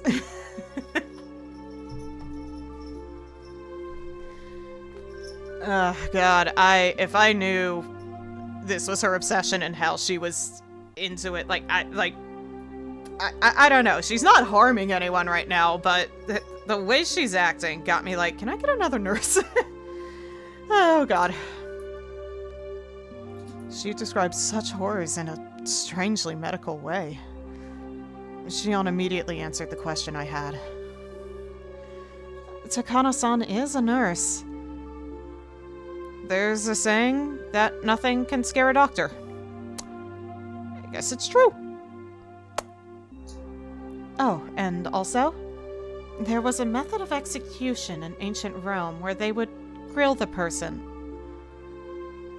Just like a barbecue. Yeah, what, the brass bowl, I believe it was? I think, something like that. I think they used it in Amnesia. They would cover the person... Nope, never mind, something different. Something different. They would cover the person in wire netting and slowly cook them over a charcoal fire. To think the memories of when I went to a day camp with my family would come rushing back now, of all times, so vividly. Yeah, I know there was one device, I don't remember what culture it's from, but there was a device where they would put someone in like a giant metal bowl-shaped container and light it on, and you know, put a heat under it, and there was also like the way the sound of the person screaming would make it sound like the mooing of a bull. So yeah, so I know that one. I was not aware of literally like I was not aware of that one. I mean, this is a visual novel, so who the hell knows how accurate this is? But yeah, humans over in history have come up with some very insane torture methods. It's kind of frightening just to think about how cruel humans can be. Anyway, that's what it was like. Apparently, they wouldn't die too easily for some reason. According to one source, even if they roasted one side of a person to a crisp for an entire night, they would still be conscious and able to speak fluently. That is Okay, so I don't know if I've mentioned this on stream or not, but I do have like a pretty insane level of empathy at times, I would say. Like, very much emotional sponge. If there's a vibe around me, like, if I'm in a good mood, but I walk into a place and the vibe is tense, and I will pick up on that immediately and start feeling anxious. No one even has to say anything. I will literally feed off the vibes. But also because of that, I'm prone to putting myself in other people's shoes, like, stupid easy. Like I can easily, like, be like, okay, what would this situation be like? So having her describe that, my back is really hurting just because of that. Like, picturing, like, one half of my body specifically, like, I'm picturing back because it's easier to talk that way. Like, being in that, like, my back burnt to a goddamn crisp for an entire fucking night and still conscious at the end of it, just goes to show, humanity truly is full of monsters, and I do not like what I am feeling right now. It's, God, yeah, okay. Okay, real quick reminder, just like, I'm gonna roll my shoulders a little bit, double check my posture. Make sure reminds my back that it is not in danger of anything. Oh my lord.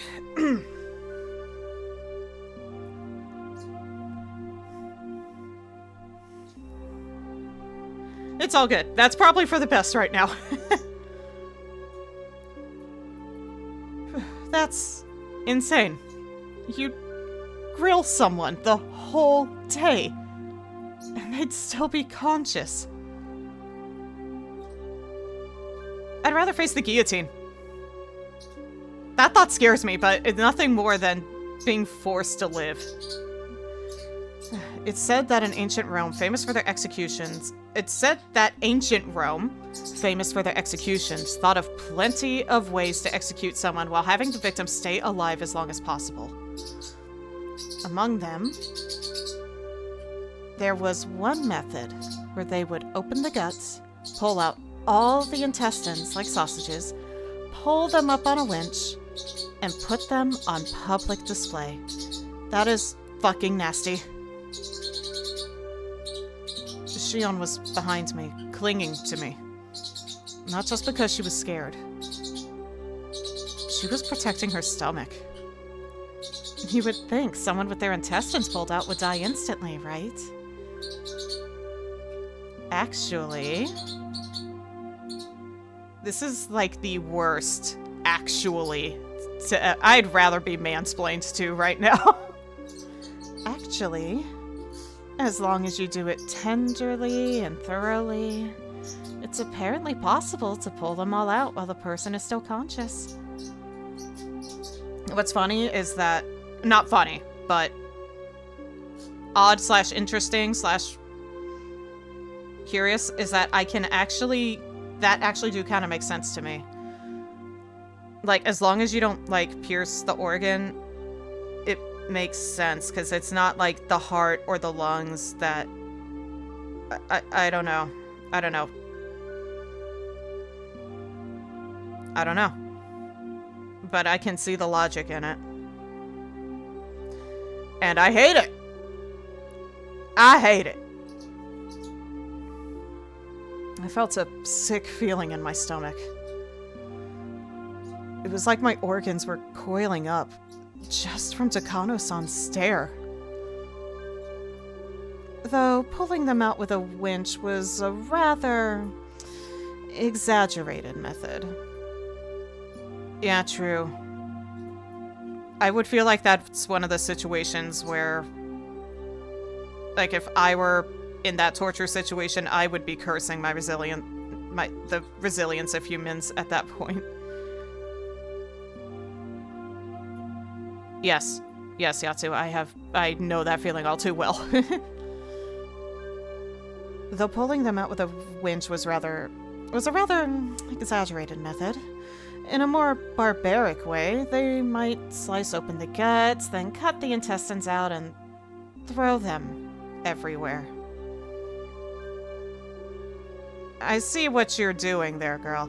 It's quite imaginable that they did dreadful things like that too, isn't it? However, those being put to death are conscious. It must be far more terrifying than painful. She spoke with pleasure, as if she had come here on a sightseeing trip. I mean, essentially, that is what she's doing. She compared it to like a sort of museum. Repeatedly.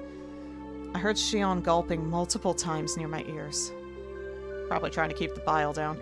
Perhaps Hinamizawa, or rather, Onigafuchi Village, did something like that for the Watanagashi festival. Listen, if you try hard, can't you hear it? I wanted nothing more than to not hear anything at all. So why only at times like this do I begin to hear things I shouldn't be able to?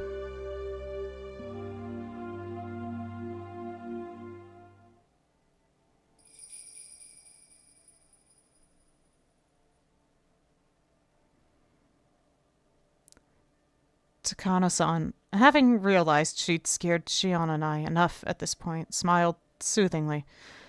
I'm still surrounded by torture tools, so no, I do not consider any sort of smile from her soothing. Then she turned on her heel, raised the lantern, and began to walk again. If Takano-san left us here, we'd get even further away from the light. Shion and I, no matter how scared we were forced to follow Takano-san along on her field trip through the ritual storehouse.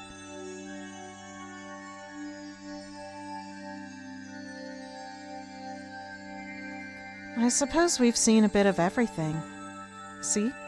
This place is interesting, isn't it? She says, raising the lantern high in the center of the storehouse. The dim lighting didn't change, but for some reason, it felt like I was able to see all of those horrible tools at once.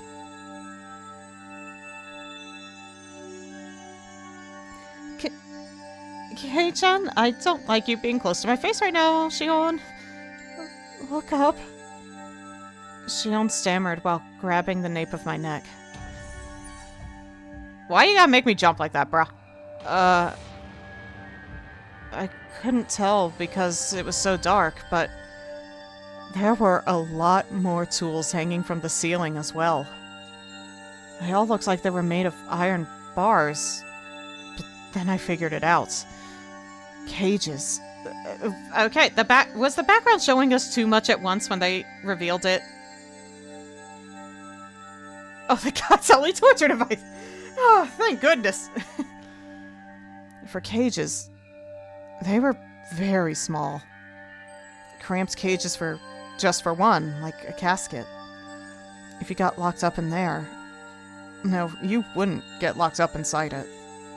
It was another tool meant for restraining people, where the iron bars would squeeze you tightly. And all the... so many big and large things of all shapes were hanging down. Takano-san's mention of execution by grilling crosses my mind. We weren't just surrounded on all sides by these terrifying instruments. Things crowding the ceiling were even hanging over our heads.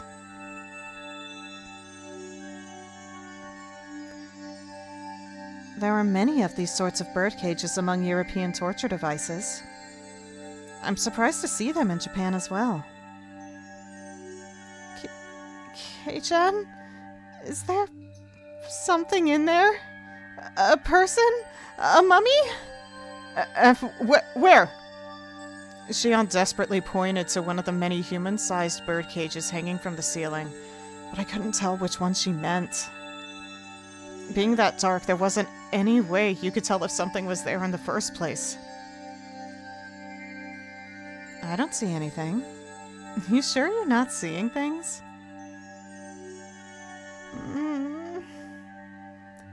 Shion didn't seem convinced, but without a means to confirm for ourselves, we couldn't do much but wonder.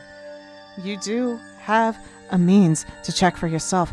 You try to get the light closer, to reposition the light a bit to see if you can get a better look at the cage. I don't know. My Barakun, after seeing this, have you come to believe in all of it? The countless terrible rituals passed down in Hinamizawa? It's got nothing to do with believing in them. Now that I've been shown the real thing like this, there's no possible way to deny it.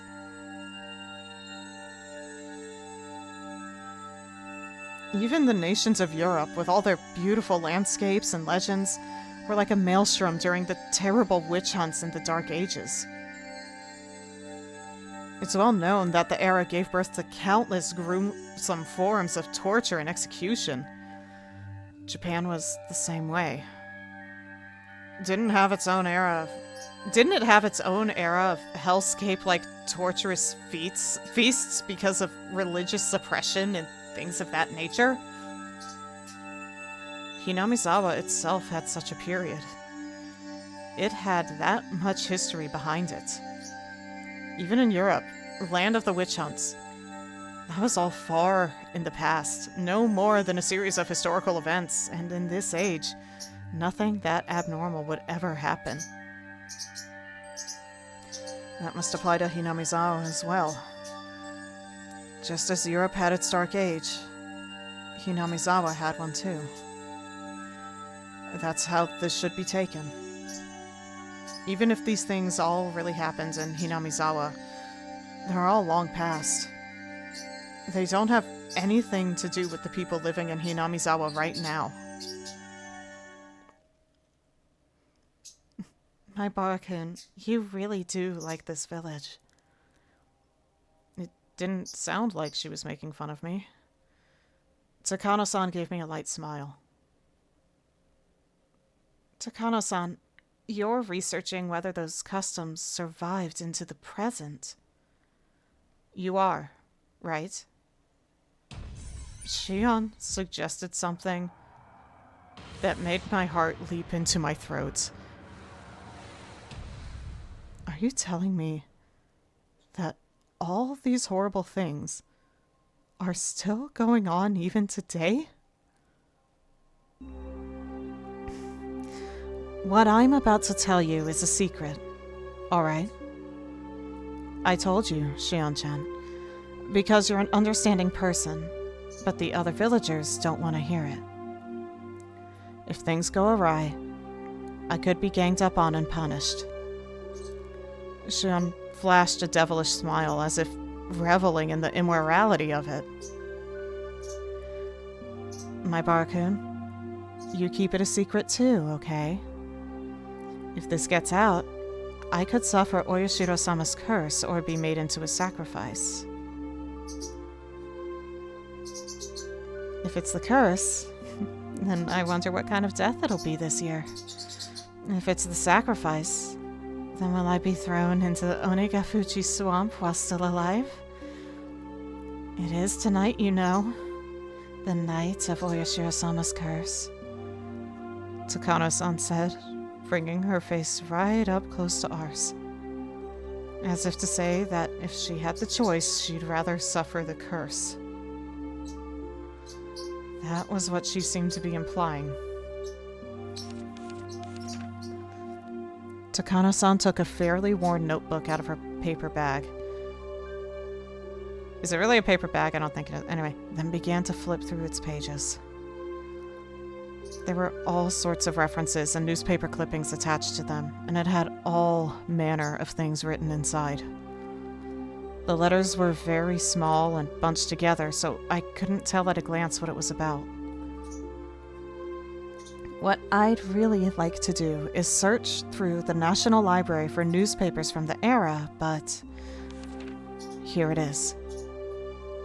A photocopy of a page from some book was slid into the notebook, and it too was written in small, tight lettering. Like the other pages, I couldn't tell what it was about just by glancing at it. This is a story that actually happened. It was around the end of the Meiji area. They discovered an unknown mangled corpse, the victim of a murder, in Onegafuchi village. An old newspaper clipping attached to the page spoke of something that was no mere rumor or fairy tale. We don't have most police documents from the time anymore, so it's all based on oral traditions and memories. See, it's not very clear, but it looks like a cutout of a newspaper from the Meiji era. Never before has there been a corpse treated with such cruelty and inhumanity. Could it be the work of a demon? Being a copy of a copy, it was very hard to make out, but it was more than enough to make me feel strangely tense, though not strange at all. Let's be real. Near the end of the Meiji era, in old Onegafuchi village, a mangled corpse was discovered. The identity of the corpse was unknown. It wasn't even in a state where it could be identified in the first place. It was missing a head, and each limb was separated from the body. That's like what happened to the damn construction guy. Oh my god. Skin had been peeled off the entire body, and there were markings that implied terrible torture in every place imaginable. Not only that, but the belly had been cut open by a sharp knife with the entrails completely dragged out. The police immediately began an investigation, but since they couldn't even determine the identity of the victim, much less the criminal, finding answers was extremely difficult. Do you understand what it must have been like? I couldn't imagine such a strange sight, even if I tried. This was the first time I was ever thankful for my lack of imagination. The victim was skinned while still alive, underwent all kinds of torture, and was killed brutally. The author here also thinks that even after death, the remains were divided and dissected even further, the epitome of inhumanity. I'm of the opinion that the entire process was performed while the person was still alive, though. What do you think, my Barakun? She spoke in a way intended to make me imagine even more vicious things. As my brain was already far over capacity, however, there was no way I could imagine anything more brutal. Excuse.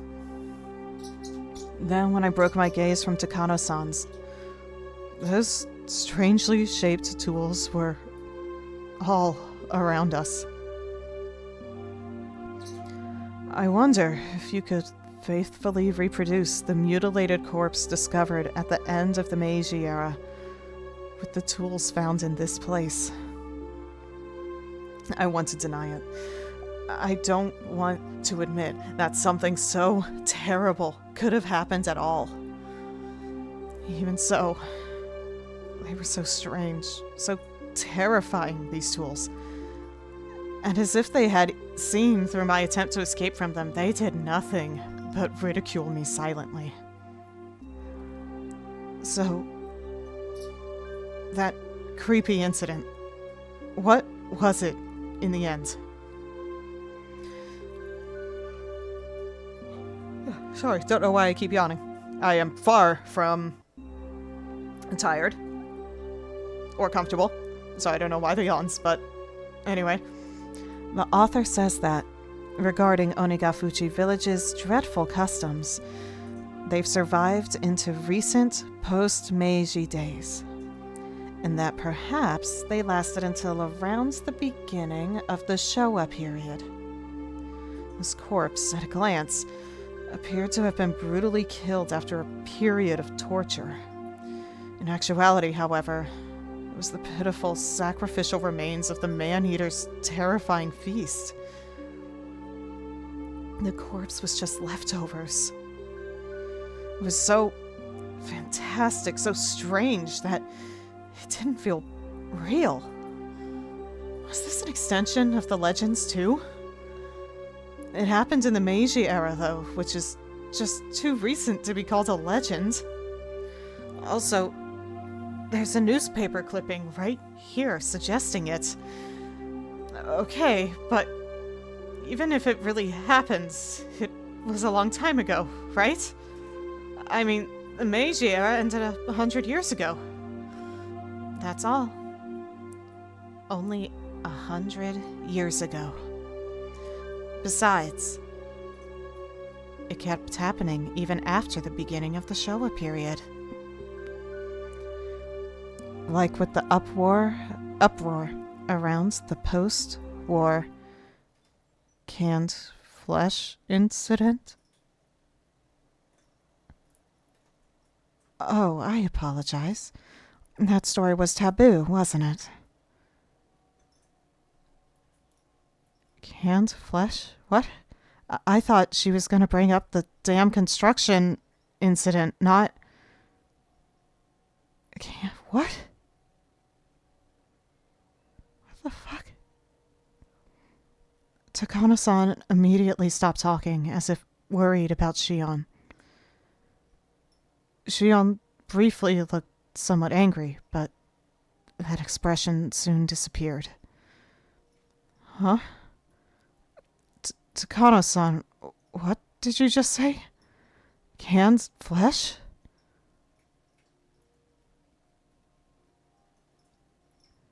Just then, there was a huge creaking noise. Everyone whipped around to look. It was Tomitake-san who had opened the door slightly. Dude, don't start fucking laughing, you son of a bitch. Did I startle you? Oh, Chiro-san, could you not resist seeing inside? This is a splendid treasure trove of torture devices. I'll pass on that. I'm bad with this sort of thing by nature. Takano-san held her stomach and had to muffle her laughter as if she wanted to make a comment about his masculinity. No, there's nothing... No comments about masculinity needed. I think it's good to be bad with the subject of torture devices. Anyway, in any case, the dance and ceremony are over and everyone's going down to the stream. The festival will be over within minutes. Oh, that's no good. My Barcoon is just such a good listener that I couldn't help telling stories. Well, that's your fucking fault. I'd really rather you not mention me in a place like this. Jiro-san, could you wait out front? I want to take a few pictures. There are actually a lot of tools I'd like to bring home, but obviously we can't do that. No. Why would you even consider? Takano-san took a camera out of her paper bag and began to snap photographs. I think they mean tote bag. I cannot imagine, like, a paper bag holding this much. Anyway. She looked like she was having fun. Like she was on a scavenger hunt. Keiichi-kun, are you leaving too? I've seen enough. Shion, you're good too, right? Let's get out of here. I want some fresh air. I agree. Let's leave. I did feel a bit of hesitation at leaving Takano-san by herself in this darkness. When I thought about it, though, I realized that whatever kinds of evil spirits and ghosts lurked in the darkness, none of them could hold a candle to how scary she was. Even if a phantasm were to appear, she'd be overjoyed and flash her camera at it. Much like Fatal Frame. It seemed like Shion shared my somewhat rude mental images. We exchanged glances and smiled painfully. We left Takano-san there, bathed in her robe of camera flashes. Strobe, not robe. Why did I say robe? Bathed in her strobe of camera flashes, and decided to go leave the ritual storehouse. This music does not feel fitting after all that. Everyone at the festival seemed to have gone to the stream, so their voices were very distant. The voices of the bugs, on the other hand, were clear, lending an empty feeling of isolation to the place. How was it? Interesting? Tomitake-san gave us a somewhat mischievous grin.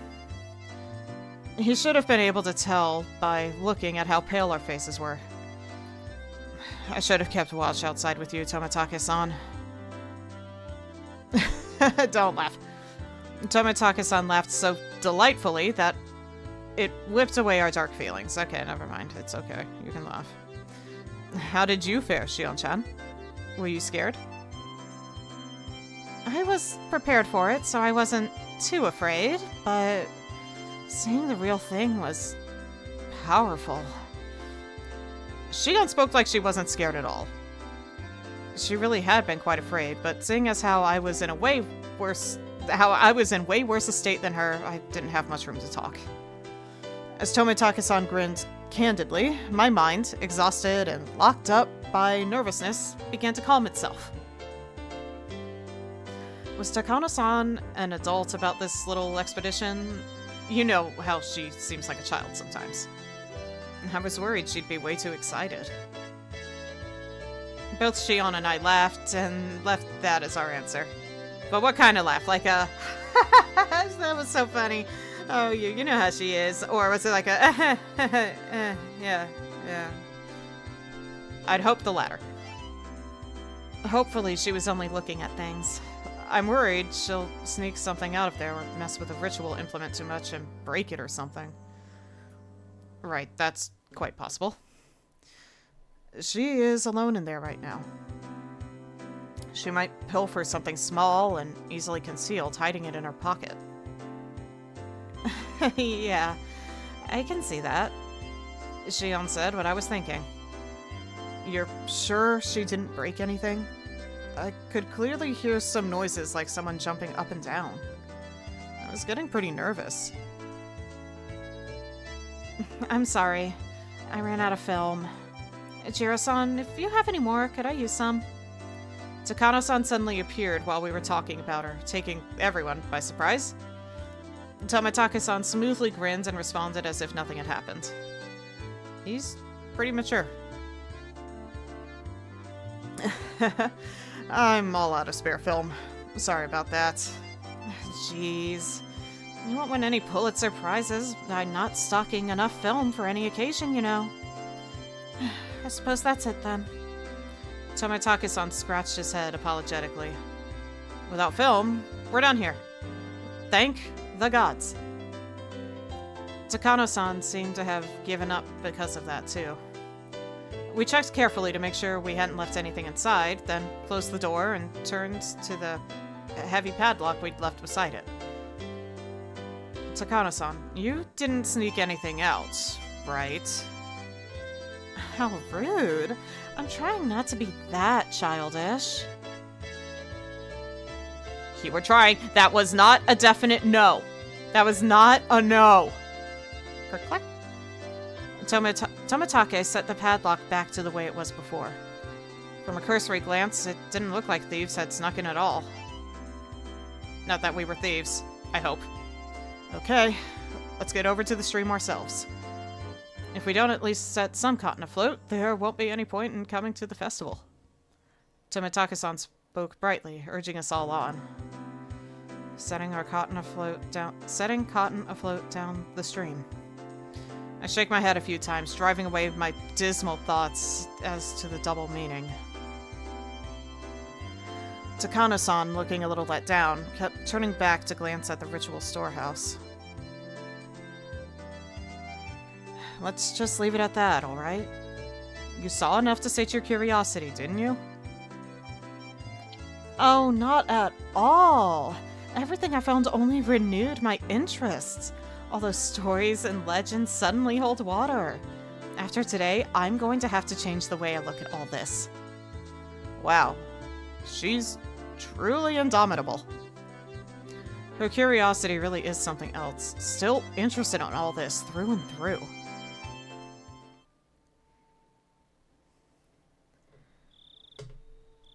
Yeah, the cotton drifting is definitely gonna have a different vibe to it now, ain't it?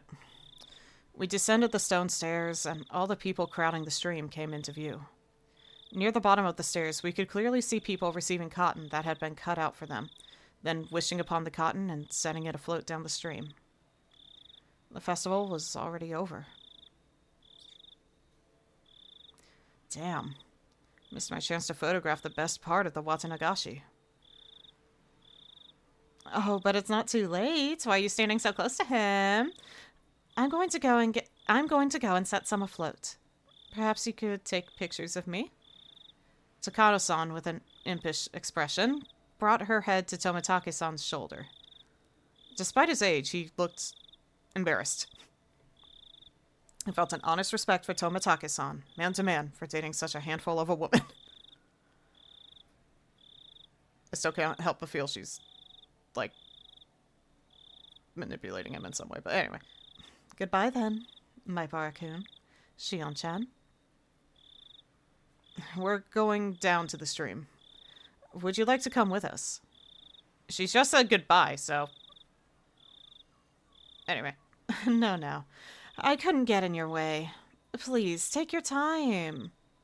Shion waved her hand to them with an expression just as impish as Takano-san's. Tomitake-san, on his part, seemed to want us to come, but whatever. Shion gave a big stretch and sat down on the stone steps. I'm pretty worn out.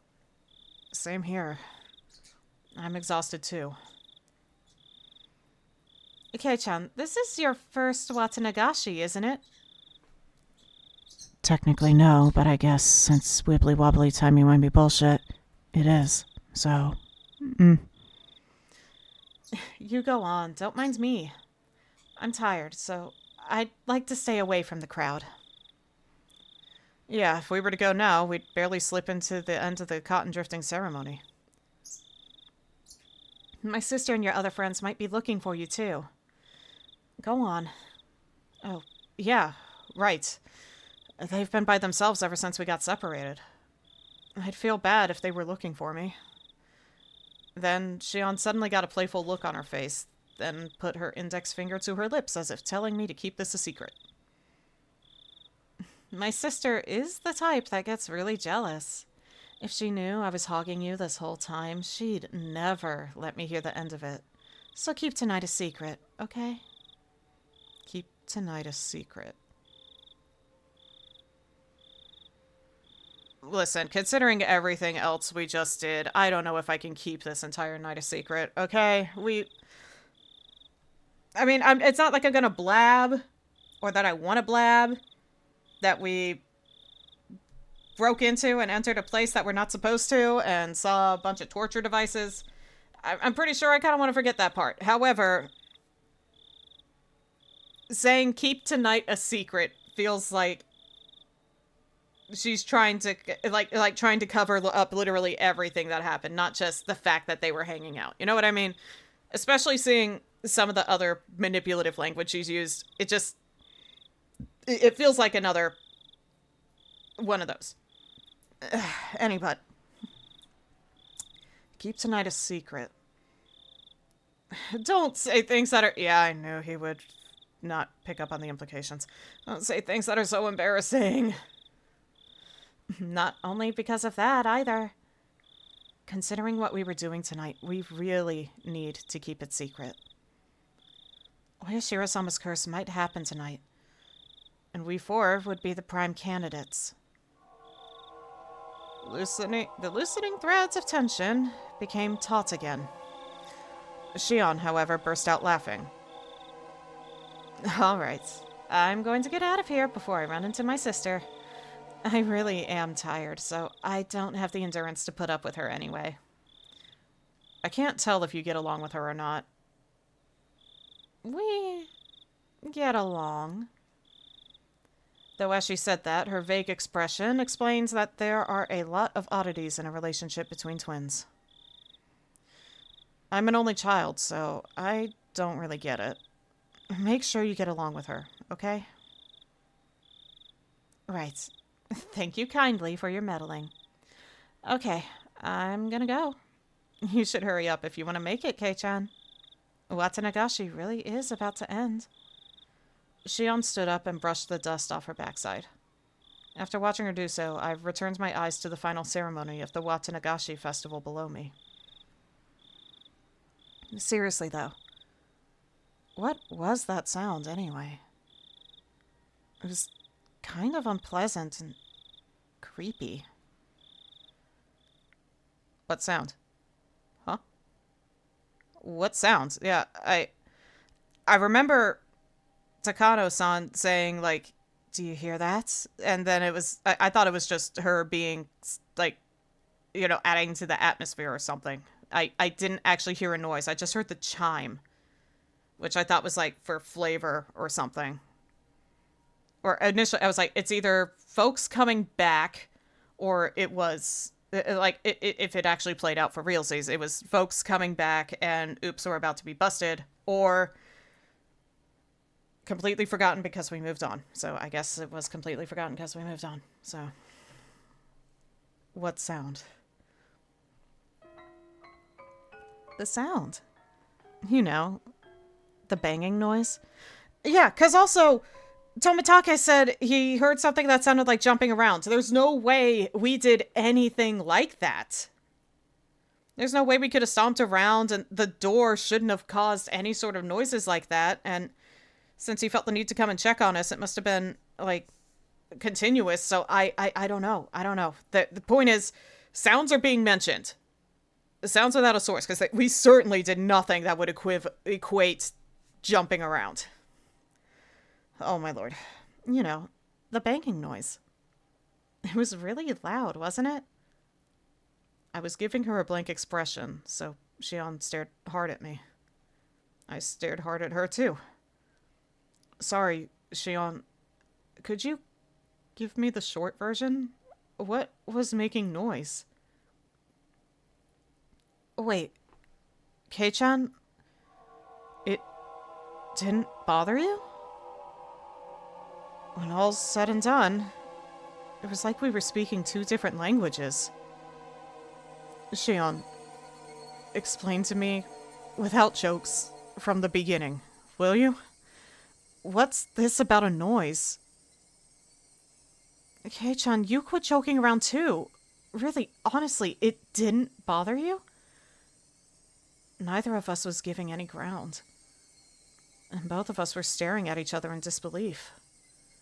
We were answering questions with more questions with no sign of an actual conversation in sight. Baffled, I held the urge to shout at her and asked politely one more time. I'm going to ask one more time. Okay, I'll ask the questions. Shion nodded silently. Okay, here goes. You said there was a sound.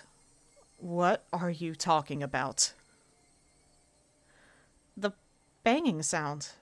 It was like a kid was jumping up and down on floorboards somewhere far away.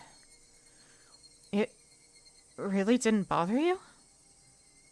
There was nothing to be bothered by. When did you hear this? I'd never heard anything. Wait, Kei-chan, are you serious? Shion, as if she didn't understand my plain and simple answer, pressed me further, her expression serious. I have no clue what she's talking about, but if it has Shion acting so like this, whatever it was, it gave me the creeps and sent a chill down my spine. It was while we were looking around inside of the ritual storehouse with Takano-san. About the time she started her stories, I think it was. Little by little. Louder and louder. Off and on. She heard a banging sound, like a child jumping on distant floorboards. That can't be true. Don't start trying to scare me after all that. I didn't hear anything at all. In fact, it was so utterly silent in there that my own heartbeat was almost deafening. Please don't try to scare me either, Kei-chan. It was like something was making noise in time with Takano-san's scary stories, and I was totally creeped out the whole time. The chill rose from my spine to the back of my head. My blood turned cold as it crawled up my body. When it reached my head, my mind froze over. You and Takano-san weren't paying any attention to it at all, so I pretended not to hear it either, but you heard it, right? Well, I know Tomatake-san did, but not... No. It happened a bunch of times, and it was really loud. Shion's eyes were begging me to tell her I heard it. I had no doubt, however, that my own eyes suggested something entirely different. A you've got to be kidding look. In that storehouse, we were surrounded by brutal ritual tools that looked like they were from another planet, listening to terrifying old stories. The whole time, Shion had been hearing a sound that we couldn't hear by herself. Should that make Shion, who heard it, tremble, or should it make me, who didn't hear it, tremble? I didn't know the answer to that at the time. I think it should make you both tremble, considering that might mean that... I don't know. Something is not adding up. So I believe both of y'all. So I think that both of y'all should start trembling in this case. For now, Shion seemed to have made that decision before I did.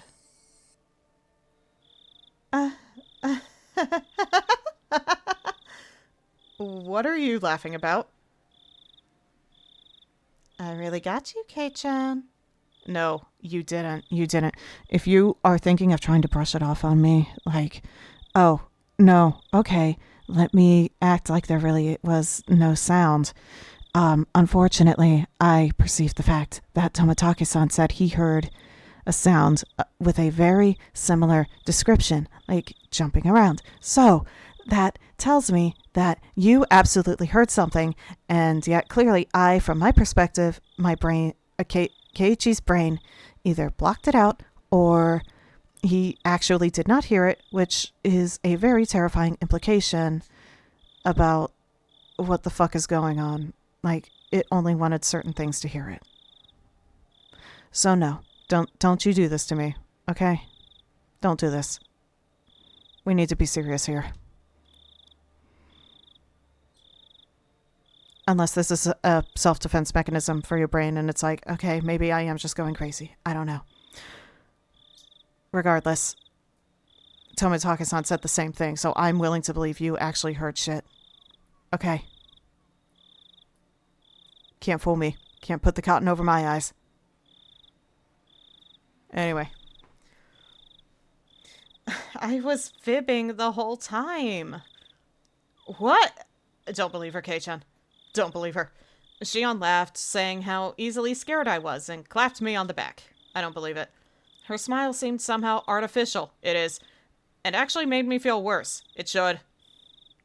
Then, after leaving me with 2 or 3 generic, diplomatic goodbye phrases, she left, almost like she was running away.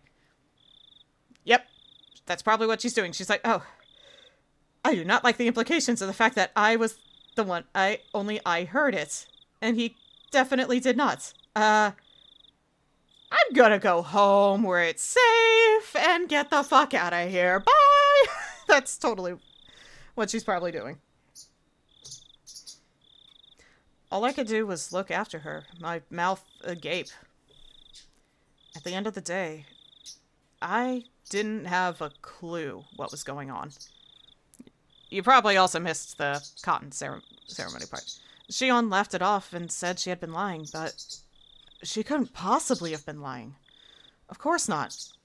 And now that I think... Yes! Thank you! For perceiving him saying that! Now that I think back, Tomitake-san said the same thing, didn't he?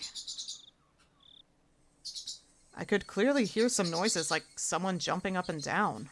I was getting pretty nervous. Tomitake-san, the most neutral party present at the time, said he'd heard something. Then that noise, it was real?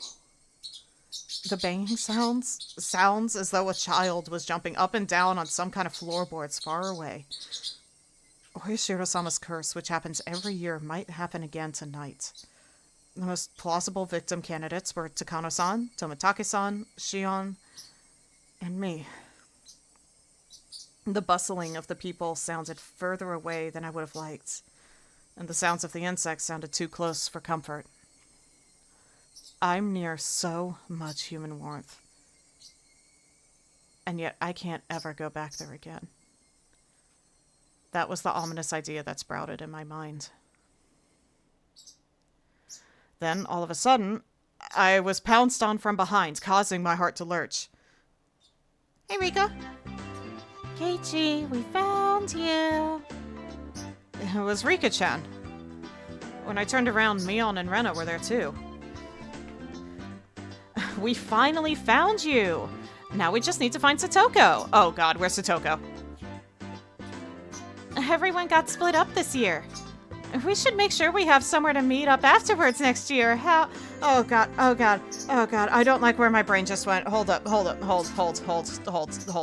I got serious time, serious. Cut the music, serious time.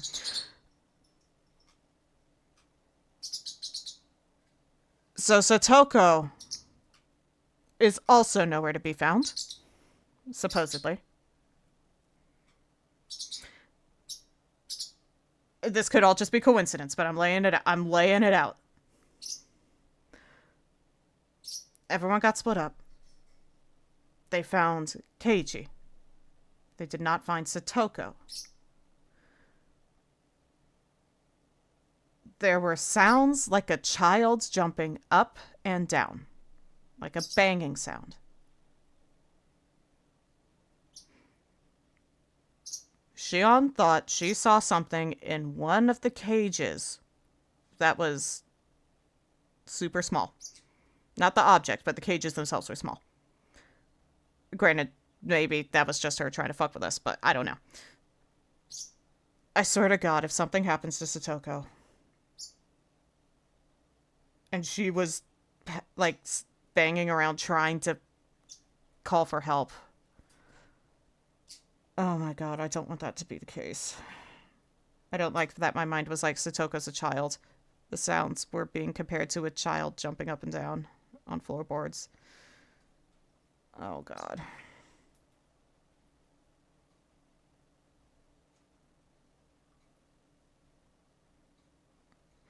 Oh God, please. Okay, let's go find Satoko. We gotta go find Satoko. I am flipping the fuck out. Unless the chapter ends immediately after this, because since it's 2 in the morning and I have other stuff to do, I unfortunately would have to call it, especially because I have an earlier shift tomorrow. But fuck, I need to cut through this. We got it. Okay. We need to find somewhere to meet up afterwards next year, huh? How? You're right. It's a festival, so we should all be together. I listened to Mion's happy declaration with a little bit of guilt. Keiichi, did you root for me while I was dancing? Yeah. I saw it all. You did a great job all the way through. No mistakes either. Yeah. That's right, Rika-chan. That didn't count as a mistake. I tensed up as I realized I'd made a mistake of my own. Mion slapped a hand onto my shoulder a little roughly. A gross sweat broke out over my whole body. Did you do it too, Kei-chan? Did you get some cotton and send it down the stream? You haven't yet, right? Is what I could feel her saying. Without the courage to tell any more lies, I lifelessly shook my head. Huh? You haven't, Keiichi-kun? You should go now or it'll be over. It'll be over. Sorry, this is my first Watanagashi, so I don't really understand the rules and stuff. That's right. I'm sorry. Mion took my hand and we started walking down the stone steps. Hey, Kei-chan? What? Did you see Shion? My heart skipped another beat. Maybe Mion could sense my surprise through my hand. No. Well, I sort of think I saw her. You two look so alike, though, so it might have been you. You wouldn't have gotten that wrong. We're wearing different clothes. Oh, that's right. Mion's momentary silence was like a death grip upon me. I just can't do anything about that Shion. Well, it's her we're talking about, so we can just leave her be. Mion's expression returned to her former usual smile, and we continued down the steps, her firmly pulling my hand along. And that's probably gonna be the end of the chapter, because this was a long chapter, jeez. This was a long one. Yep. Oh, more scrapbook. And then after the festival. Oh god, that's our cutaway, huh?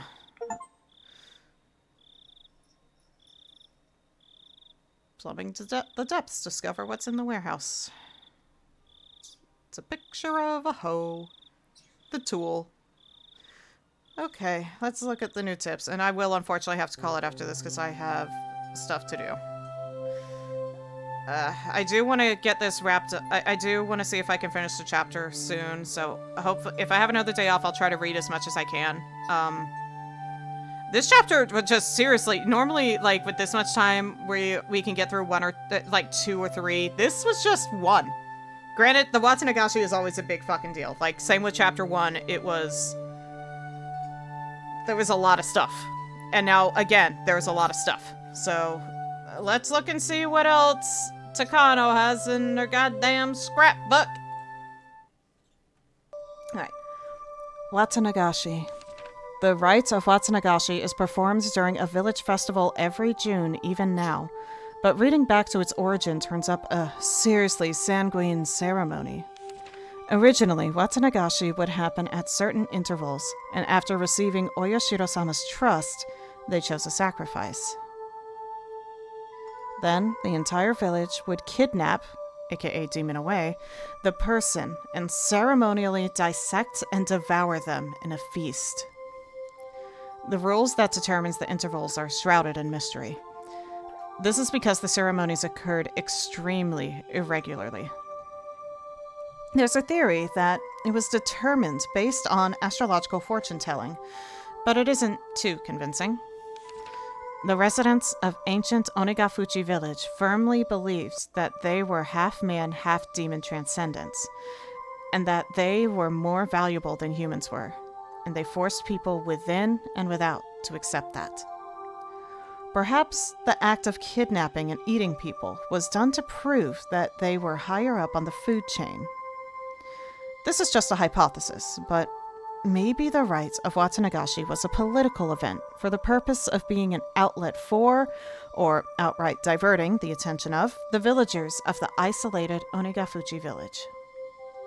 In case any of their complaints or dissatisfactions grew serious. If that was the main reason these ceremonies were held, then it's easy to explain how erratic they were.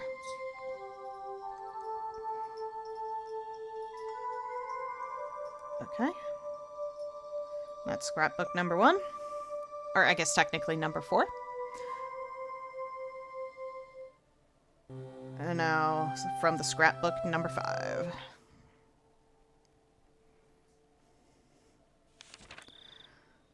The alleged importance of the implements. There we go. I can't find anything that gives a concrete description on what the ritual implements were like. They were, however, real, and there definitely existed a multitude of different kinds. One source states that the implements used in the Watanagashi rite alone numbered 200. Holy fuck. The obvious question then is why they required such a myriad of them. The rite of Watanagashi was to kidnap people through the demoning away, dissect them, and eat them. I believe the tools were for dissection and restraining, but 200 of them is far too many. Generally, tools evolve in such a way as to reach a solution for a certain problem. Once you've reached the ultimate goal, that is, attained a certain level of efficiency, the tool's evolution normally stops there. Regardless, why would they have created so many different kinds? One of the cultural elements responsible for diversification over time is that of entertainment. Tools used for entertainment would evolve over time and branch out. Unlike normal tools, reaching the ultimate goal would be more of a dead end, and in searching for the next goal, they would split into many different subtypes.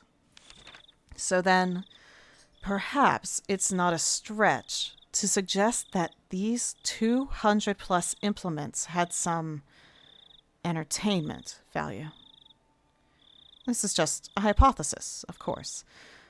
But maybe the human dissection process was viewed as a type of entertainment. The 3 families of old would develop one new implement, aka dissection tool, after another, and each was varied, novel, and attracted spectators to keep them from growing bored. It's not unimaginable. All of them have to be enshrined within that storehouse. There isn't much longer until the night of Watanagashi. Though its original intent has been lost, I will reveal the secrets of the traditional ceremonial night within the ritual storehouse. I can't restrain my excitement. Watanagashi cannot come soon enough.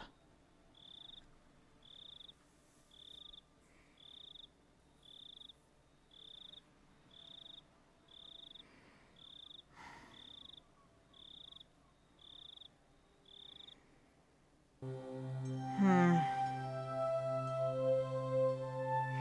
200 plus? Entertain. God, that's fucked up. That's fucked up. That's so fucked up. That's all fucked up. After the festival, what's going on, buddy? What's going on down at the police station? Late that night, tensions in the police station were strained. In the silence, many of the staff members' eyes shifted back and forth between the clock and their telephones, counting the seconds in that stifled atmosphere. Kumagaya-kun burst in with a young guy trailing behind him. Oishi-san, I've got the autopsy results. The court physician just got here. Autopsy. Ah, fuck. I'm ready to go, sir. Please for the... Wait, they didn't go to look for Satoko. Oh my god, if this is Satoko. Oh my god, Satoko. No, please let Satoko be okay. Holy fucking shit. Yeah, she's a brat, but it's like little kid brattiness. It's like little sibling brattiness. Come the fuck on. Come on. I'll head straight for the burned body's location? Burned body? What?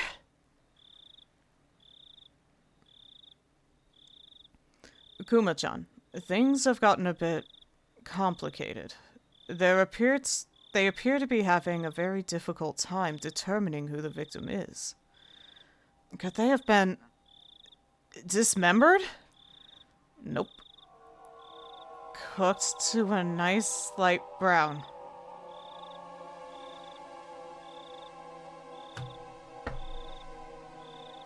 For the love of Christ, do not be Satoko. Do not say anything about build. I don't want to know. I don't want to find out that that was Satoko. Please, for the love of God, where's Satoko? God, why does it have to be 2:30? Why did that chapter have to take so? I want to do the next chapter to see if the Satoko. I can't. I'm full of fear. He spoke in sportive tones, but the meaning behind his words was heavy. The staff gave a collective sigh. All the way? Head to toe? Completely blackened, it seems. Probably smells terrible, too. Yeah, I have heard burning flesh smells bad. What a shame it is to be Gifu-san. Cooked with no possessions. Then discarded outside the placed in front of the prefect. What the fuck? At worst, it would have taken a week for the body to be identified. The fact that they sniffed it out tonight was huge. Komiyama-kun and a few others are performing a thorough night raid on the dentist in Okinomiya. I was just thinking dental records. All we can do is hope a tooth matches some medical records. Sorry. Could someone go buy me 2 or so boxes of strong cigarettes? The young guy answered in affirmation and darted out into the hallway. Probably any excuse to get out of the tense atmosphere, I understand. We did an excellent job finding it this year. It could be the people who disappeared in the past years were scattered outside the prefecture like this too. Then why not bury them or sink them into the Sea of Japan or Lake Biwa or somewhere like that? Why though? Hasn't the pattern so far been one person dies and another disappears? I also find it interesting that in this timeline, they are taking it seriously. Last time it was like, dude, you're so close to retirement. Why are you even bothering with this case? So it's interesting that they are actually taking him so seriously with these disappearances and murders now. Because before it was like, dude, we got nothing. Like, it was like a passion project for him to tackle. And now it's like he's got a whole team who's like, all right, we're going to do this. It's fascinating.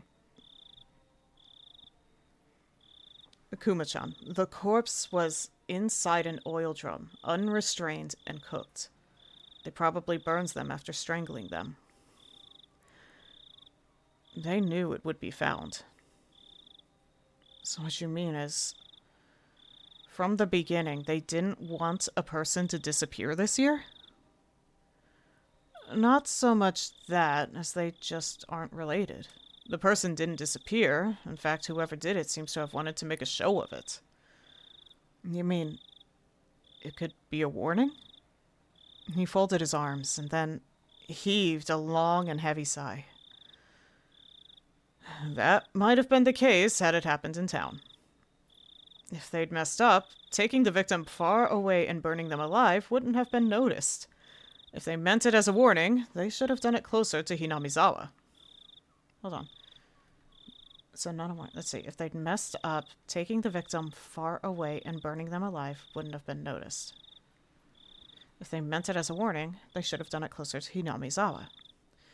They wanted to emphasize the fact they killed the victim, but instead of doing it somewhere for dramatic effect, they did it outside the prefecture.